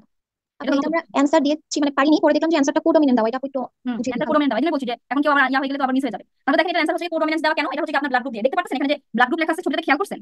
জি আপু। তো ব্লাড গ্রুপ কি কোনো প্যাথোলজি? না, নরমাল ব্লাড ফিজিওলজি। গ্রুপ কোনো প্যাথোলজিক্যাল কন্ডিশন না। তাইলে এই কাটাকাটিটা দেওয়া হয়েছে একটা ব্লাড গ্রুপিং দিয়ে। তাইলে ব্লাড গ্রুপিং দিয়ে যখন কাটাকাটি দেওয়া হয়েছে, এখানে বাবা ছিল এ গ্রুপ, এ ব্লাড গ্রুপ, মা ছিল বি ব্লাড গ্রুপ। 4টা বাচ্চা হয়েছে, তার মধ্যে একজন হয়েছে ও, একজন হয়েছে বি, একজন হয়েছে এ, আর একজন হয়েছে এবি। তাহলে এখানে জানতে চাচ্ছে দ্যাট এই যে এটা, ঠিক আছে, এটা জানতে চাচ্ছে দ্যাট এখানে মোড অফ ইনহেরিটেন্সটা কি? যখন বাবার কাছ থেকে একটা এলিলি পায় আর মায়ের কাছ থেকে একটা এলিলি পায়, ঠিক আছে, তারা দুজনে কি হচ্ছে, মানে দুটাই তারা হচ্ছে যে পজিটিভ যে এলিলিটা, মানে এটা এ এটা বি, এটা পাচ্ছে, তারপর ও হচ্ছে এবি। এটা কি বলে? কোডোমিনেন্স। কোডোমিনেন্স ইজ নাথিং বাট, দেখেন আমি বলি, এটা হচ্ছে একটা ডমিনেন্ট কন্ডিশন বলতে পারেন, এটা একটা ডমিনেন্ট কন্ডিশন, এবং এটা অটোসোমাল ডমিনেন্ট বলতে পারেন। দেখেন রেফার্স টু টু এলিল, খেয়াল করেন, দেখেন টু এলিলিস অফ অ্যান অটোসোমাল জিন, অটোসোমাল জিন where each allele contribute to the phenotype. Okay, for example, দেখেন the ABO blood grouping system has 3 alleles that affect the expression of the antigen on the surface of the red blood cell. তাহলে এখানে কি বলছে? দেখেন 2 allele of an autosomal gene where each allele contribute to the phenotype. তাহলে এখানে কি হচ্ছে? এই যে অটোসোমাল দুটো জিনের মধ্যে আপনার each allele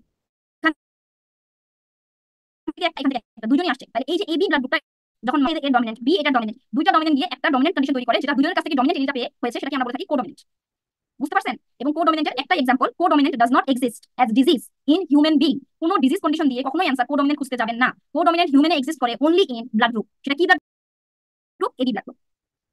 বুঝা গেছে পুরো? এবি ব্লাড গ্রুপ এরকম একটা দিলে আমরা তখন কোডমিনেন্ট অ্যান্সার করব। ইয়েস, ব্লাড গ্রুপে একটা দিতে পারে আপনাদের এবি ব্লাড গ্রুপ, তখন আপনারা অ্যান্সার দেবেন কোডমিনেন্ট। আর কোডমিনেন্ট কিন্তু হিউম্যানে আর কোনো ডিজিজ কন্ডিশন এক্সিস্ট করে না। কোথায় এক্সিস্ট করে? এনিমালস এক্সিস্ট করে। এনিমালস দিয়ে নিশ্চয়ই আপনাদেরকে পেডিগ্রি দিবে না, আপনাদেরকে দিবে হিউম্যান দিয়ে। হিউম্যানের ডিজিজ কন্ডিশন দিবে, আর ডিজিজ কন্ডিশনের মধ্যে কোডমিনেন্স নাই। কোডমিনেন্স একটা, এটা নরমাল কন্ডিশন, এটা অটোসোমাল কোডমিনেন্ট দিতে পারে, আবার শুধু কোডমিনেন্ট দিতে পারে। অ্যান্সার দুটোই দিবেন। অটোসোমাল দেওয়া থাকে অটোসোমাল কোডমিনেন্ট দিবে, শুধু কোডমিনেন্ট থাকে শুধু কোডমিনেন্ট দিবে, এবং এটা শুধুমাত্র এবি ব্লাড গ্রুপের ক্ষেত্রে আমরা পাচ্ছি। ওকে, অ্যান্সার এটা মুখস্থ, একটা মুখস্থ। আচ্ছা, এবার আসেন এটাতে বলতেছিলেন সবাই একটা প্রবলেম আছে, তাই না আপুরা? জি আপু, মানে এখানে উপর থেকে তো সবই নরমাল, শেষে এসে দুইটা হঠাৎ করে দুইটা কিভাবে হলো? এখানে একটা প্রবলেম আছে, এখানে ছবিটাতে একটা প্রবলেম আছে, ঝামেলা আছে, ঠিক আছে? তো এই যেহেতু এটাতে ঝামেলা আছে এবং এর সাইনটাও কিন্তু ঠিক নাই, এখানে দুটো সাইন কিন্তু ঝামেলা আছে, এটা বাদ, এই কোশ্চেনটা বাদ। কিন্তু এটা যেহেতু মেল ফিমেল দুজনেই এফেক্টেড, তাই যখন এরকম একটা প্যাথোলজিক্যাল ছবি দিবে, অ্যাটলিস্ট লাস্টের স্টেপটা দেখে বোঝা যাচ্ছে যে এটা একটা অটোসোমাল ডমিনেন্ট। Autosomal dominant. হ্যাঁ, তাছাড়া কোনো স্টেপেই বোঝা যাচ্ছে না যে এটা একটা অটোসোমাল ডমিনেন্ট হতে পারে। আর কিভাবে হবে? লাস্ট স্টেপেরও তো ঝামেলা আছে, অটোসোমাল ডমিনেন্ট হলেও তো একটা প্যারেন্ট লিস্ট এফেক্টেড হতে হবে, তাই না? এটাও তো ঝামেলা আছে। আচ্ছা, এবার আসেন নেক্সট। আচ্ছা, রিমাপু কি আসছেন? রিমাপু আসছেন? তাহলে এটা রিমাপু বলতো, শেষ তো, পেডিগ্রি আর নাই, এই একটাই আছে, তারপর তো অন্য পেশেন্ট। আমার আচ্ছা ঠিক আছে, কাজ চলছে তো মনে হয় আপু এই জন্য একটু বিজি আছে। হ্যাঁ আচ্ছা ঠিক আছে, তাহলে দেখেন এবার এটার অ্যান্সারটা কে বলবেন? আচ্ছা, এটার অ্যান্সার হচ্ছে কি, সোনাপু বলেন। সোনাপু, সোনা শারমিন জুই। জি আপু, আসলে আমি না ওই কাজটা করিনি, আজকে আপনার সাথে বুঝলাম। ও দেখেন, আপনাদের মতো কালপিট মানে আর কি বলবো। আপু আমি কিন্তু কিছু বলি না, আমি আসলে ওই মেন্টর ইয়াতেও ছিলাম না আপু, আমি ক্লাসে শেষ করতে পারিনি আসলে, ওই এই তো যেদিন ক্লাস ছিল লাইভে ছিলাম না। তো আমি মিটিং করে আর মেসেজ দিয়ে পড়ছি সবার বিপদে। না না, রাগ করতে পারেন না। আমার রাগ হচ্ছে যে এতগুলো প্রবলেম কেন সেদিন বলা হলো না, আমার রাগ আপু কেউ ওই দিন মিটিং এর পর থেকে আপু সবাই উধাও হয়ে যায় আপু, দেখা যায় আমরা দুই তিনজনই আপুদের সাথে ইন্টারেক্ট করি যে আপু এই প্রবলেম হচ্ছে বা এইভাবে ফিডব্যাক ক্লাস হচ্ছে। তো ওই দিন মিটিং এ আপু যে দুইজন কি তিনজন ছিল, ওই জন্য দীপক অনেক মাইন্ড করেছে আসলে যে কেন আপনারা থাকেন না, দুই তিনজনই প্রবলেম বলছেন। দেখেন আপু, যদি আমি গ্রুপে না বলতাম তাহলে তো আমাদের ফিডব্যাক ক্লাসটা এভাবে পুরো শিডিউল অ্যারেঞ্জ হতো না আপু। হতো না তো, আমি তো জানতাম আমরা সবাই বুঝে গেছেন আমি যথারীতি ফার্স্ট ক্লাস নিতাম, আমি কি আবার পেডিগ্রি পড়াতাম না। আমরা একটু কষ্ট করে আপু টাইম ম্যানেজ করে 6টা মাস টার্গেট করে বসেছি আপু, যদি আমরা প্রবলেম কোঅর্ডিনেটর মিটিং এ নাই বলি তাহলে তো তাহলে আসলে হবে না। কিন্তু আমার তো আর ক্লাস নেই আপনাদের সাথে, তবে আমার রিকোয়েস্ট একটাই যে আপনারা সবসময় মেইন ক্লাসে বারবার করে জিজ্ঞেস করুন, কারণ মেইন ক্লাসটা আমরা নিয়ে বসি তখন একটা প্ল্যানিং নিয়ে, তারা আমরা আজকে 3 ঘন্টা বা 4 ঘন্টা ক্লাস নিব, ওরকম করে কিন্তু আমরা তো আপনার মতনই, আপনি যেমন 6টা মাস কষ্ট করে অ্যারেঞ্জ করেছেন, আমরাও কিন্তু অনেক কষ্ট করে অ্যারেঞ্জ করি, আমাদের শিডিউল রাখি, তাই না? জি আপু। আজকে যে শিডিউলটা আমার একটা হেল্প হলো, এটার জন্য আমাকে কালকে পর্যন্ত কষ্ট পাইতে হবে, আমি এখন রেস্ট নিতে পারবো না, এখন আমি রেডি চলে যাবো, আলটিমেটলি এটা রিপেট সারাদিন করবে, আমার কালকের উপর সারাদিন করবে, তাই না? তো এটা তো প্রিপারেশন আমার ছিল না আসলে, আমি ক্লাসটা আজকে রেখেছি শর্ট টাইমে, এটা আমি ক্লাস শেষ করতে পারবো, কারণ আমি পরে ক্লাস প্রত্যেকটা ফিডব্যাক ক্লাসে কেন জানি এরকম হয়ে যাচ্ছে যে আমাদের অনেক প্রবলেম বের হচ্ছে বা ক্লাসে আমরা কেউ বলতে পারছি না, আমাদের প্রত্যেকটা ফিডব্যাক ক্লাসে 3-3.5 ঘন্টা হয়ে যাচ্ছে, মানে কোশ্চেনে থাকেও সাথেও দেখা যাচ্ছে যে আমাদের অনেক সমস্যা থাকে, ওগুলো সলভ করতে হয়। আচ্ছা ঠিক আছে, সমস্যা নেই। আচ্ছা, সোহানা আপু, আপনি একটু আগে ক্লাসটা বুঝেছেন, তাহলে জি আপু, এক্সলিংক রিসেসিভ আপু। এটা কি হবে? এক্সট্রিম রিসিভ হবে না? আচ্ছা, তাহলে এটা কি পয়েন্ট কি প্রথমে কি দেখলেন? আপু যে এখানে কোনো মেল ক্যারিয়ার নাই, মেল আপনি মেল ক্যারিয়ার দেখেই কাছে রিসেসিভ ধরে নিছি, আর হচ্ছে যেহেতু মেল ক্যারিয়ার নাই হচ্ছে গিয়ে ঠিক আছে, রাইট, অ্যানসার হচ্ছে এক্সট্রিম রিসিভ। ওকে, এই সূত্রটা অনেক সুন্দর আপু, এর জন্য আপনাকে অনেক ধন্যবাদ। আচ্ছা ওয়েলকাম। আমি সূত্রটা সেদিন বলেছি, আপনারা সেদিনের ক্লাসটা আরেকবার টেনে দেখবেন, সেদিনের ক্লাস আরেকবার টেনে দেখবেন, যখনই আমি এক্সপ্লেইন বলেছি তখনই আমি এই কথাটা সবার আগে বলেছি, দ্যাট মেলের কোনো ক্যারিয়ার স্টেট নাই, আবার আপনি টেনে দেখবেন, কারণ আমার কথা আমার মনে আছে, ঠিক আছে? আচ্ছা, এবার আসেন এইটাতে দেখেন, এখানে কি দেখাচ্ছে, ছবিটা দেখেন ভালো করে, এখানে ছবিটা দেখেন, দুটো ক্রোমোজোম কিন্তু না একটা ক্রোমোজোমের চেঞ্জ দেখাচ্ছে, দুটো কিন্তু না একটা ক্রোমোজোমের চেঞ্জ, এবং এখানে দেখেন এই মোটা সেগমেন্টটা এখানে উপরে চলে গেছে, এই চিকন সেগমেন্টটা এখানে নিচে চলে আসছে, ঠিক আছে? তাহলে এটা কি? ইনভার্সন হবে। Inversion, exactly, this is inversion. Okay, তাহলে এটা কি? Inversion, answer C. আচ্ছা, তাহলে ইনভার্সনের ডেফিনিশন এখানে আমি লিখে দিয়েছি, আপনারা তো স্ক্রিনশট নিয়ে পড়ে ফেলবেন, ঠিক আছে? একটু আগে আমি মুখে বলেছি, এখন এখানে লিখা দেখতে পাচ্ছেন, স্ক্রিনশট নিয়ে বুঝতে পারবেন। আচ্ছা, এবার আসেন, তাহলে সবগুলো ছবি তো অলরেডি বুঝে ফেলেছি, আর দরকার নাই আমাদের এই ছবিগুলো বুঝা। এবার আসেন, এখানে কি পয়েন্ট কি দেখেন, 32 সপ্তাহের একটা ওমেন, সে আসছে কি 15 উইকস প্রেগন্যান্ট, মানে ইজ ইন 15 উইকস প্রেগন্যান্সি, হ্যাঁ, উইথ হার সেকেন্ড প্রেগন্যান্সি। আচ্ছা, অ্যান্টিনাল স্ক্রিনে আসছে, ব্লাড টেস্ট করা হয়েছে, কি করছে? কোয়াড্রিপল টেস্ট করছে। কোয়াড্রিপল টেস্টে আমরা 4টা জিনিস দেখে থাকি, 4টা জিনিসের মধ্যে সে কি পাইছে? আলফা ফিটোপ্রোটিন আর আনকনজুগেটেড এস্ট্রাইল কম পেয়েছে, আর বেশি কি পাইছে? বিটাইসিজি বেশি পাইছে, ঠিক আছে? আচ্ছা, ইনহিবিন এর কথা এখানে বলা হয় নাই। আচ্ছা, which of the following is the most likely, তাহলে কোনটা হচ্ছে likely condition? Down syndrome, down. কেন এটা এডওয়ার্ড না? কারণ এবারে সবই কমে আপু, বিটাইসিজি এসিডিও কমে। হ্যাঁ, এই পাটা আর এডওয়ার্ডের ডাউনের কাছে ডিফারেন্স করবেন কি দিয়ে? বিটাইসিজি দিয়ে। বিটাইসিজি আপু। বিটাইসিজি দেখবেন কমে, সব এডওয়ার্ড পাটাতে সবই কম থাকে, কিন্তু ডাউনে বিটাইসিজি বেশি থাকে, ঠিক আছে? আচ্ছা, এবার আসেন ইনহিবিন এও কিন্তু ডাউনে বেশি থাকে, হ্যাঁ, ইনহিবিন এও কিন্তু ডাউনে বেশি থাকে, ওকে, আর বিটাইসিজিও ডাউনে বেশি থাকে, কিন্তু এডওয়ার্ড পাটাতে আমরা কিন্তু পাবো না। রিমা আপু কোথায় ছিলেন তখন? আপনাকে ডাকলাম। বাবুকে ঘুম থেকে গেছিলাম। আচ্ছা ঠিক আছে, আপনার বাবু কত বড়? আমার বাবু 17 মাস। 17 মাস, আচ্ছা ঠিক আছে। আচ্ছা, এবার আপনি আসেন, কি দেখেছেন? হ্যাঁ আমাকে দেখেছিলেন? অনেকবার। আচ্ছা, ও কেন? অ্যান্সার করার জন্য। আচ্ছা, ওরে আসুন, বাবা, আকাশ থেকে বললাম। এবার আসেন অ্যান্সার করার জন্য, যে পেডিগ্রি সবাইকে জিজ্ঞেস করছিলাম সেটা আমরা দেখেছি। আচ্ছা, এবার আসেন যে কেন এটা multiple pregnancy neural tube defect না? বলেন, রিমা আপু বলেন। জি, কি বলবো আপু? এটা অ্যান্সার কেন? এটা অ্যান্সার কি? এটা শুনছেন আপনি? আপু এটা হচ্ছে আপু, এটা ডাউন সিনড্রোম। কেন এটা এবার না? এডওয়ার্ড এবং পাটাও দুটোর ক্ষেত্রে হচ্ছে আমার বিটাইসিজি এবং ইনহিবিন এ কম থাকে, কিন্তু এই ক্ষেত্রে বিটাইসিজি লেভেলটা বাড়া ছিল। কেন multiple pregnancy neural tube defect না? কারণ এই ক্ষেত্রে হচ্ছে আমার নরমাল পাপা থাকবে, আবার আনকনজুগেটেড স্ট্রিও নরমাল থাকবে, আলফা ফিটোপ্রোটিন লেভেল থাকবে, এলিভেটেড থাকবে, রাইট? Yes. তাহলে এখানে বলে দিচ্ছে আলফা ফিটোপ্রোটিন কি রিডিউসড, তাহলে জি। আলফা ফিটোপ্রোটিন রিডিউস এখানে বুঝে যাচ্ছে কি এটা মাল্টিপল প্রেগন্যান্সিও না, neural tube neural tube defect defect না। ঠিক আছে? এটা কি নরমাল প্রেগন্যান্সি প্রেগন্যান্সিও না। আচ্ছা, তাইলে আমার অ্যান্সার কি? ডাউন সিনড্রোম, ঠিক আছে? আচ্ছা, নেক্সট আসি আমরা। এক্সপ্লেনেশন আমি রিডিং দিচ্ছি না, আমি তো মুখে বলে দিয়েছি, এক্সপ্লেনেশন আপনারা রিডিং দিবেন পুরোটা। আপনাদের কাছে এক্সপ্লেনেশন আছে নাকি স্ক্রিনশট নিচ্ছেন এখন? আপু এগুলো তো পড়ার মধ্যে পড়ছি। এটা হ্যাঁ, পড়ার মধ্যে তারপর আবার রিডিং দিবেন, তাহলে ক্লিয়ার হয়ে যাবে, ঠিক আছে? মানে পড়ার মধ্যে থেকে তো এটা আলাদা, কারণ এটা তো আমি আলাদা করে নিয়ে আসছি ফর অনলি দিস কোয়েশ্চেন, ওকে? আচ্ছা, এবার আসেন, একটা 39 ইয়ার্স ওল্ড মাল্টিপ্যারাস ওমেন আসে 13 উইকস অফ প্রেগন্যান্সিতে, এবং তার হচ্ছে কি আমরা কম্বাইন্ড টেস্ট করেছি। কম্বাইন্ড টেস্টের মধ্যে আমরা কি কি দেখে থাকি? 3টা জিনিস দেখে থাকি। একটা দেখে থাকি বায়োফিজিক্যাল, বায়োফিজিক্যালের মধ্যে লোকাল ট্রান্সফারেন্সি দেখে থাকি, আর আরেকটা কি দেখে থাকি? বায়োকেমিক্যাল, বায়োকেমিক্যালের মধ্যে কি দেখি? প্যাপে দেখি, আর বিটাইসি বিটাইসি তাই না? আচ্ছা এখন দেখেন সে কম্বাইন্ড টেস্ট করেছে কিন্তু তারপরে তার আলফা বিটা প্রোটিন এখানে আলফা বিটা প্রোটিন কিন্তু কম্বাইন্ড টেস্টের পার্ট না, কম্বাইন্ড বা ইন্টিগ্রেটেড টেস্টের পার্ট কি আলফা বিটা প্রোটিন না আপু না, তারপরে এখানে দিয়েছে দিতে অসুবিধা নাই, সে করেছে আলফা বিটা প্রোটিন আলাদা করে করা যায়, শুধু কম্বাইন্ড টেস্টের মানে শুধু ট্রিপল টেস্ট আর কোয়াড্রুপল টেস্টের মধ্যে আলফা বিটা প্রোটিন আছে তা কিন্তু না, এটা না আলফা বিটা প্রোটিন ইন্ডিভিজুয়ালি অনেকে করতে পারে। আচ্ছা তাহলে দেখা গিয়েছে তার আলফা বিটা প্রোটিন বেশি কিন্তু pregnancy protein pregnancy expected plasma protein যেটা প্যাপ এটা নরমাল, তাহলে এখন আপনার অ্যানসার কি হবে? নিউরাল টিউব ডিফেক্ট হবে আপু। হ্যাঁ নিউরাল টিউব ডিফেক্ট হবে, ঠিক আছে। আচ্ছা my answer is neural tube defect. আপু একটু প্রশ্ন ধরার সময় নাম উল্লেখ করেন অ্যান্সার দিবেন। আচ্ছা ঠিক আছে ওকে সমস্যা নেই, এখন সবাই অ্যানসার দেন, এখন তো যেসব জায়গায় কনফিউশন ছিল। আচ্ছা তারপর আমি অ্যানসার নাম ধরে দিচ্ছি সমস্যা আপু এক্সপ্লেনেশনটা একটু দেখাবেন আগে? হ্যাঁ অবশ্যই এই যে দেখেন ওকে আপু। এবার আসেন একটা 29 ইয়ার্স ওল্ড ওমেন, ঠিক আছে, সে জেনেটিক কাউন্সেলিং এর জন্য এসেছে। আচ্ছা she has a number of her female relatives who have either breast or ovarian cancer, তাহলে বুঝতে পারতেছে এটা BRCA জিন দিয়ে আসছে। এখন বলছে তার এই BRCA জিনটার কি ধরনের ইনহেরিটেন্স। আচ্ছা এটা কি আপনারা জানেন? রিমা আপু কি জানেন জি স্যার? আপু অটোসোমাল ডোমিনেন্ট ইনহেরিটেন্স বেদনা পাশা আপু জানা ছিল? জি আপু। বিআরসি BRCA 1 হ্যাঁ এটা আমরা পার্ট 1 কিন্তু পড়েছি। BRCA 1 জিনটা কার আন্ডারে ডমিনেন্স অটোসোমাল অটোসোমাল ডমিনেন্ট আপু। আর আমরা যখন এই BRCA জিন পড়েছি ঠিক আছে তখন কিন্তু আমি বলে দিয়েছিলাম আমার স্লাইডে ছিল যে এটা অটোসোমাল ডমিনেন্ট ইনহেরিটেন্স দিয়ে স্প্রেড করে। আচ্ছা আনসার ইজ এ, তাহলে এটা হচ্ছে স্ক্রিনশট রাখেন, এই যে অ্যানসার এটা স্ক্রিনশট রাখেন। আমি আগেও বলেছি একই জিনিস আবার এখানে আছে সুন্দর করে দেখ কোন জিন কোথায় পাওয়া যায়। BRCA stand for breast cancer susceptibility জিন, ঠিক আছে ফুল ফর্মটা জানলেন। তারপর BRCA 1 জিন 17 নম্বর ক্রোমোজোমে পাওয়া যায়, BRCA 2 13 নম্বরে পাওয়া যায়। দুটাই হচ্ছে কি আর ইনফ্যাক্ট টিউমার সাপ্রেসার জিন which code for the DNA repair protein. আচ্ছা সুন্দর করে পড়বেন, এটা পড়লে অনেক কিছু মানে নতুন নতুন কথা জানতে পারবেন। আমি সুন্দর করে এখানে দেওয়া আছে এক্সপ্লেনেশন সুন্দর করে পড়বেন। আচ্ছা এটা কি আপনার কাছে আছে নাকি এখন স্ক্রিনশট নিচ্ছেন? আমি একটু জানাতে হবে তাহলে আমি একটু আস্তে আস্তে যাবো। ওই যে আপু এটা আছে। সলভের পরে আপু যেগুলো থাকে কিছু কিছু আছে আপু, আমরা বলে দিব না কোনটা নাই আপু। আচ্ছা ঠিক আছে এটা আছে আপু। এটা আছে, এটা তো একদম আপু জানা এটা উচিত। হ্যাঁ BRCA 1 হচ্ছে গিয়ে ব্রেস্ট 60 আর BRCA 2 ব্রেস্ট 45, নিয়েছি আপু। ওভারিটা 40 আর 1 এ 40 আর 2 তে হচ্ছে 50। আচ্ছা এবার আসেন নেক্সট এটা দেখেন, এটা হচ্ছে কি আপনার হিমোগ্লোবিন থেকে এসেছে।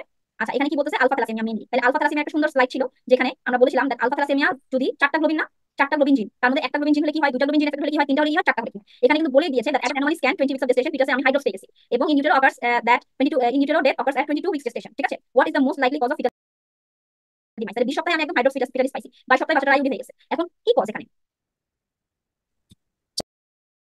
চারটা জিনিস হচ্ছে আপু ডিমিস হয়ে গেছে। হ্যাঁ তাহলে অ্যানসার কি alpha thalassemia with deletion of 4 alpha জি, ঠিক আছে। এই যে দেখেন আমি একটু অ্যানসারটা দেখাই, অ্যানসারের পরে এক্সপ্লেনেশনটা দেখাই। আপনাদের মনে পড়ছে এই স্লাইডে পড়ে দিয়েছিলাম আপনাদেরকে যে আলফা থ্যালাসেমিয়ার মধ্যে আমার আলফা গ্লোবিনটা এফেক্টেড হয়। আলফা গ্লোবিন জিন যে এফেক্টেড হচ্ছে এটা চারটা আছে আলফা গ্লোবিন জিন, ঠিক আছে। সাইলেন্ট ক্যারিয়ার হলে একটা জিন এফেক্টেড, স্ট্রেট মানে দুটা জিন, তিনটা জিন এফেক্টেড হলে হিমোগ্লোবিন এইচ ডিজিজ নিয়ে তারা আসে। তাদের কি থাকে মডারেট অ্যানিমিয়া উইথ স্প্লেনোমেগালি। আর যাদের চারটা জিন এফেক্টেড থাকে তারা ইউটেরাতে কি হয় ডেথ হয়ে যায় এবং পার্ট হাইড্রোক্স হয় বা হাইড্রোক্স ফিটালিস আমরা বলে থাকি। তাহলে এখানে আপনার ক্লু দিয়ে দিয়েছে দুইটা, একটা হাইড্রোক্স আর একটা আইউডি। তাহলে এই হাইড্রোক্স আর আইউডি দেখে আপনি কি বুঝতেছেন? চারটা গ্লোবিন জিন এফেক্টেড আলফা থ্যালাসেমিয়া, ক্লিয়ার এটা? আচ্ছা নেক্সট আসেন রেজন আপু, এটা ক্লিয়ার না আপু? জি আপু এটা পড়িয়েছিলেন আপু। আচ্ছা ঠিক আছে এবার আসেন। আচ্ছা এটা কি নিবেন স্ক্রিনশট? আপু এটা আছে। আচ্ছা এবার আসেন what type of inheritance red print, সবচেয়ে সহজ প্রশ্ন বলে রেজন আপু বলেন। এক্স লিঙ্ক রিসেসিভ আপু। হ্যাঁ x link red pink colour, ঠিক আছে। আমি কিছু আনকমন নামগুলো লিখে দিয়েছি, মানে গদবাদাগুলো আপনারা সবাই জানেন, এগুলো একটু আনকমন, এগুলো দেখা যায় আপনাদের মিস হয়ে যায়। হান্টার সিনড্রোম, বিশফট, এলভিস, লিশনিহান, এগুলো আছে না আপনার কাছে? না থাকলে একটু ছবি তুলে নেন। আপু আছে, এটা আছে আপু। আচ্ছা এবার আসেন মাইক্রো ডিলিশন হয় কোনটাতে এদের মধ্যে? এদের মধ্যে প্রাইডোচার, okay fine, my answer is D প্রাইডোচার সিম্বল। সোহানা আপু বুঝতে যাচ্ছে এখন? জি আপু। আচ্ছা মাইক্রো ডিলিশন আর কোন কোন কন্ডিশন হয় এখানে অ্যানসার দেওয়া আছে। আরো যা যা আপনারা পাবেন আপনারা অ্যাড করে নেবেন। ইটস নট দ্যাট আমি এখানে সব দিয়ে দিচ্ছি। এনজেলম্যান, প্যাটারসন, ডাইজর্জ, উইলিয়াম উলফারসন, আরো কিছু কিছু আছে। আপনারা দেখবেন যে ক্যাথরিন বোরা খুলবেন, ক্যাথরিন দেখবেন আরেকটা পাবেন, আপনারা আরো দুই তিনটা নতুন পাবেন। উইলিয়ামস হ্যাঁ তো ওই দুই তিনটা নতুন কিন্তু আপনি অ্যাড করে নেবেন, যেখানে যেটা পাবেন সেখানে সেটা অ্যাড করে নেবেন। আচ্ছা what is the inheritance of sickle cell disease, sickle cell disease কি ধরনের সোহানা আপু?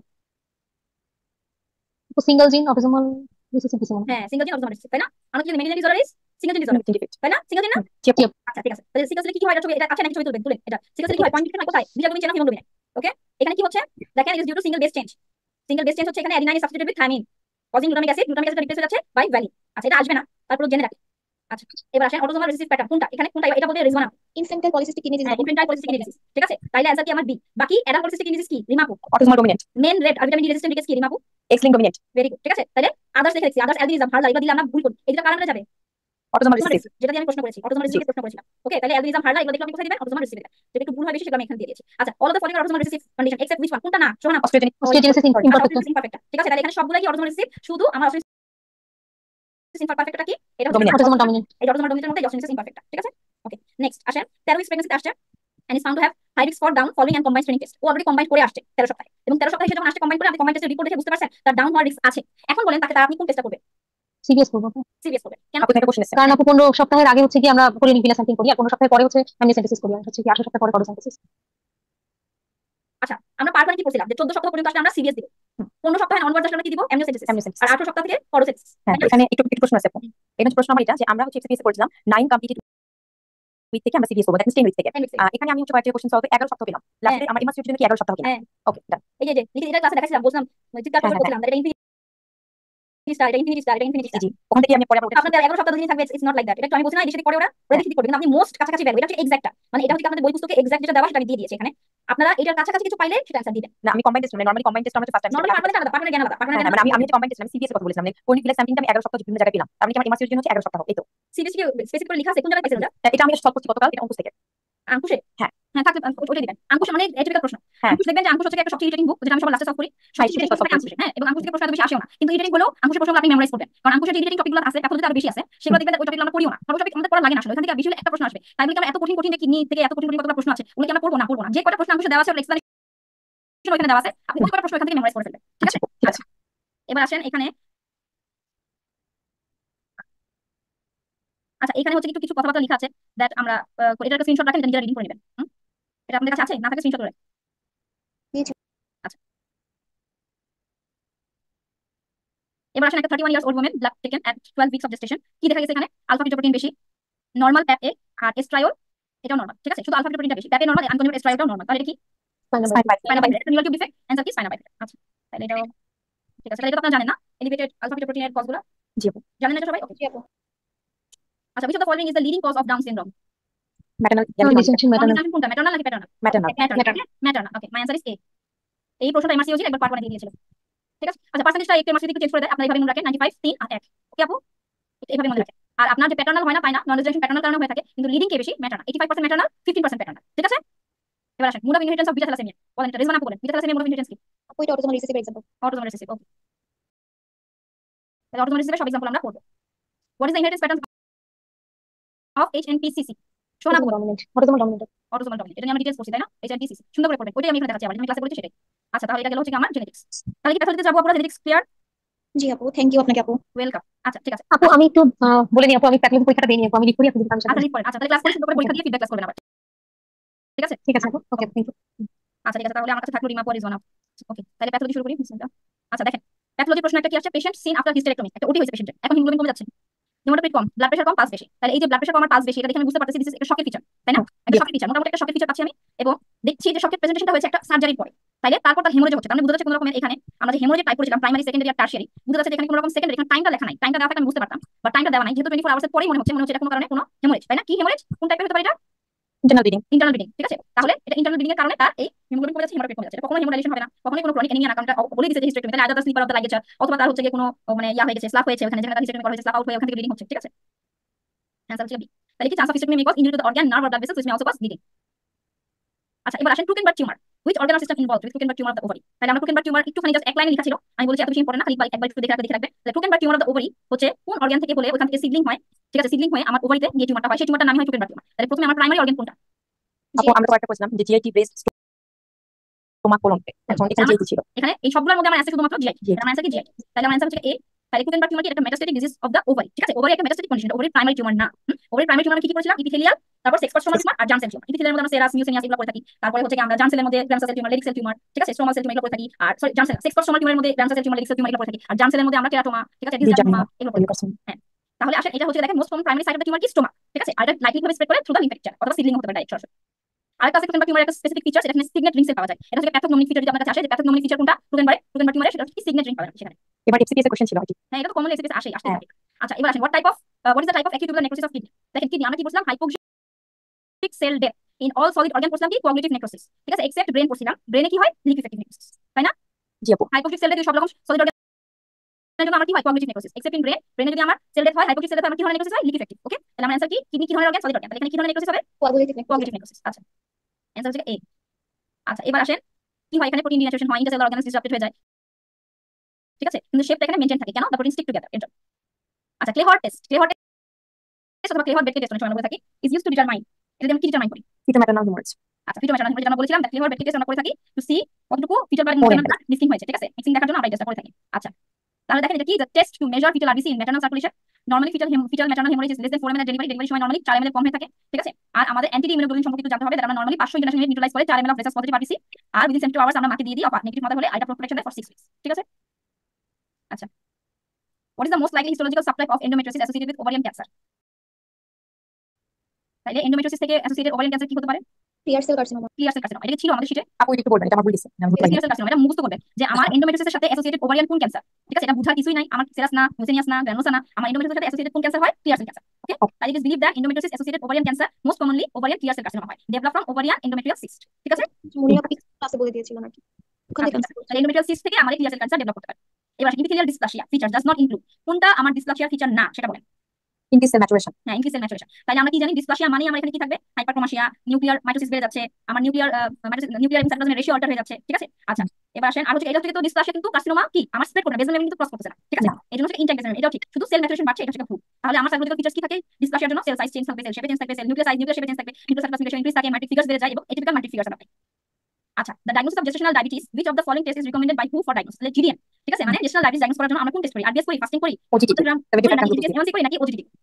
ওজিটি আমরা কিভাবে করি? 75 গ্রাম ওজিটি উইথ 2 আওয়ার গ্লুকোজ। আচ্ছা, তাহলে আমরা এখানে ইউজুয়ালি কি অ্যানসার হচ্ছে ই ওজিটি করব। এটা কিভাবে করে দেখেন, oral glucose tolerance test, OGTT measures the glucose after you fast for at least 8 hours. তাহলে 8 ঘন্টা ফাস্টিং থেকে আমাকে ল্যাবে যেতে হবে। At first health care professional আপনার নরমাল ব্লাড নেবে, তারপরে তাকে আপনাকে ড্রিঙ্ক করাবে একটা গ্লুকোজ কন্টেনিং ড্রিঙ্ক, ঠিক আছে? 75 গ্রাম। তারপরে আপনি 2 ঘন্টা পরে আবার ব্লাড যখন দিবেন তখন যদি আপনার রেঞ্জটা ক্রস করে তখন আপনি কি বলবেন? এটা জেস্টেশনাল ডায়াবেটিস মেলাইটাস। ওকে, আচ্ছা, এবার আসেন paraneoplastic Cushing syndrome is most commonly associated with of the following medicals. তাহলে ইনফিনিটি স্টাডি পড়তে বলছিলাম, কুশিং এর সাথে কোনটা যাবে? কোন cancer? Small cell lung cancer. Small cell lung cancer, ঠিক আছে? So my answer is B, small cell lung cancer. তাহলে কুশিং এর জন্য আর কি আছে? প্যানক্রিয়াটিক কার্সিনোমা আছে।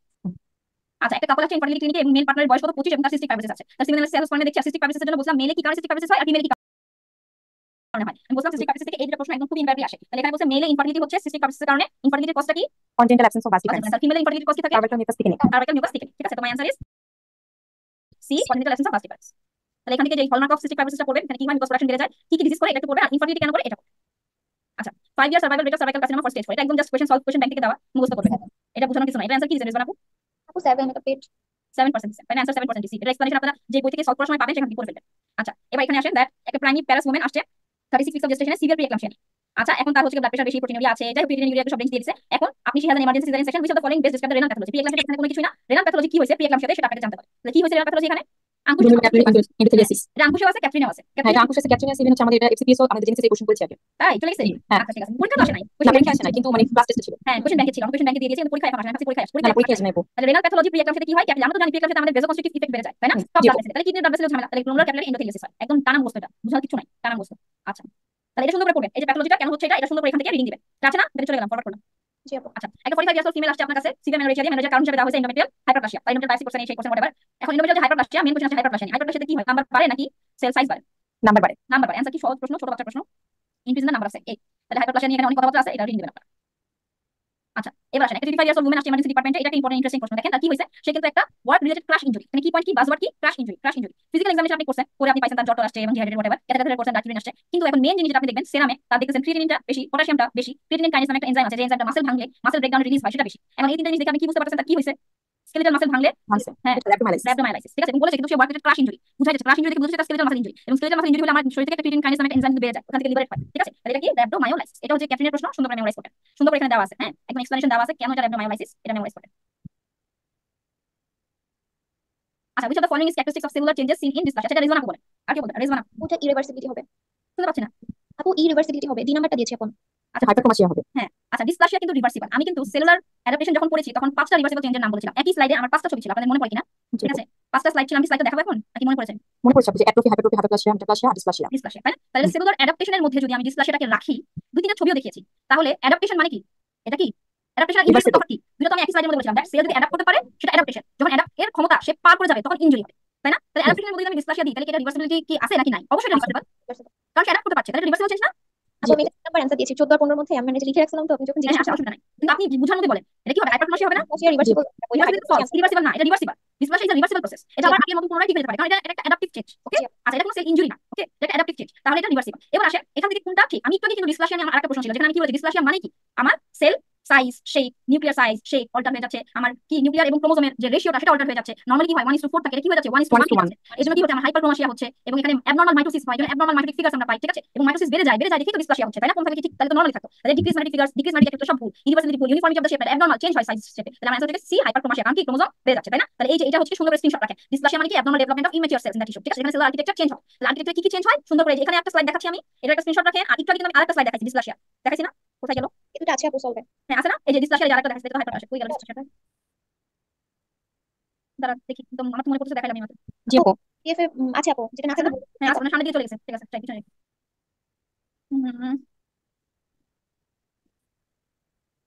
আচ্ছা, এবার which of the following paraneoplastic syndrome is paired with a recognized causal malignancy? তাহলে এখানে এটা হচ্ছে একপাশে syndrome নাম, Cushing একপাশে malignancy নাম। তাহলে এটা answer syndrome small cell lung cancer। Cushing syndrome এবং small cell lung cancer, ঠিক আছে। তাহলে সুন্দর করে paraneoplastic এখানে আমার কাছে ছোট একটা চার্ট দেখাচ্ছি, আরো আছে সুন্দর করে আপনাদের শীটে যেখানে আছে শীট থেকে সুন্দর করে পড়বেন। যাদের কাছে শীট নাই তারা অক্সফোর্ড ডিভিশন বই খুলে সুন্দর করে পড়বেন। আচ্ছা, এবার আসেন, এখানে বলে দিয়েছে যে টাইপ 4 হেমোরেজিক শক, পুরো প্রশ্ন পড়ার আমার দরকার নাই। আমার মেইন প্রশ্ন কি টাইপ 4 হেমোরেজিক শক। তাহলে টাইপ 4 এ কত ml ব্লাড লস হয়? 2000 ml। 2000। টাইপ 1 এ 750, টাইপ 2 তে 1000, টাইপ 3 তে 1500 আর টাইপ 4 এ 2000। ক্লিয়ার এটা? জি। এই যে দেখেন পার্সেন্টেজ বলা আছে। টাইপ 1 এ 15% মানে 750, টাইপ 2 তে 15 থেকে 30 মানে 1000, টাইপ 3 তে 30 থেকে 40 মানে 1500 কাছাকাছি, আর টাইপ 4 এ 40 এর বেশি মানে 2000। আচ্ছা, এবার সিনোম ফিচার্স আর রিজন আপু বলেন। আপু এখানে সবগুলাই হবে কারণ লো সেট এবং অল অফ দ্য অ্যাবভ হবে। হ্যাঁ, অ্যানসার হচ্ছে এবার ও 18 ও থেকে এবার ই ফর 18 এভাবে দিন রাখি। মেজর জেনারেশন থাকে, লো সেরিয়া থাকে, মাইক্রোমিয়াথিয়া থাকে। মুখটা ছোট থাকে ওদের, হ্যাঁ মাইক্রোমিয়াথিয়া ছোট একটা মুখ থাকে ওদের। আচ্ছা, এবার আসেন, আচ্ছা লোপাশা আপু এখন আসছেন, কেবল আসছে। আচ্ছা লোপাশা আপু এটা বলেন, which of the following pair is wrong? কোনটা রং লোপাশা আপু? আপু বলেন ম্যাচিং পেয়ারিংটা রং কোনটা, কোনটার জন্য কোনটা না? এটা টিউমার মার্কার থেকে এসেছে প্রশ্নটা। আচ্ছা, আপু মনে হয় শুধু জয়েন করেছে নাকি, শুনছেন আপু? আচ্ছা রিমা আপু বলেন।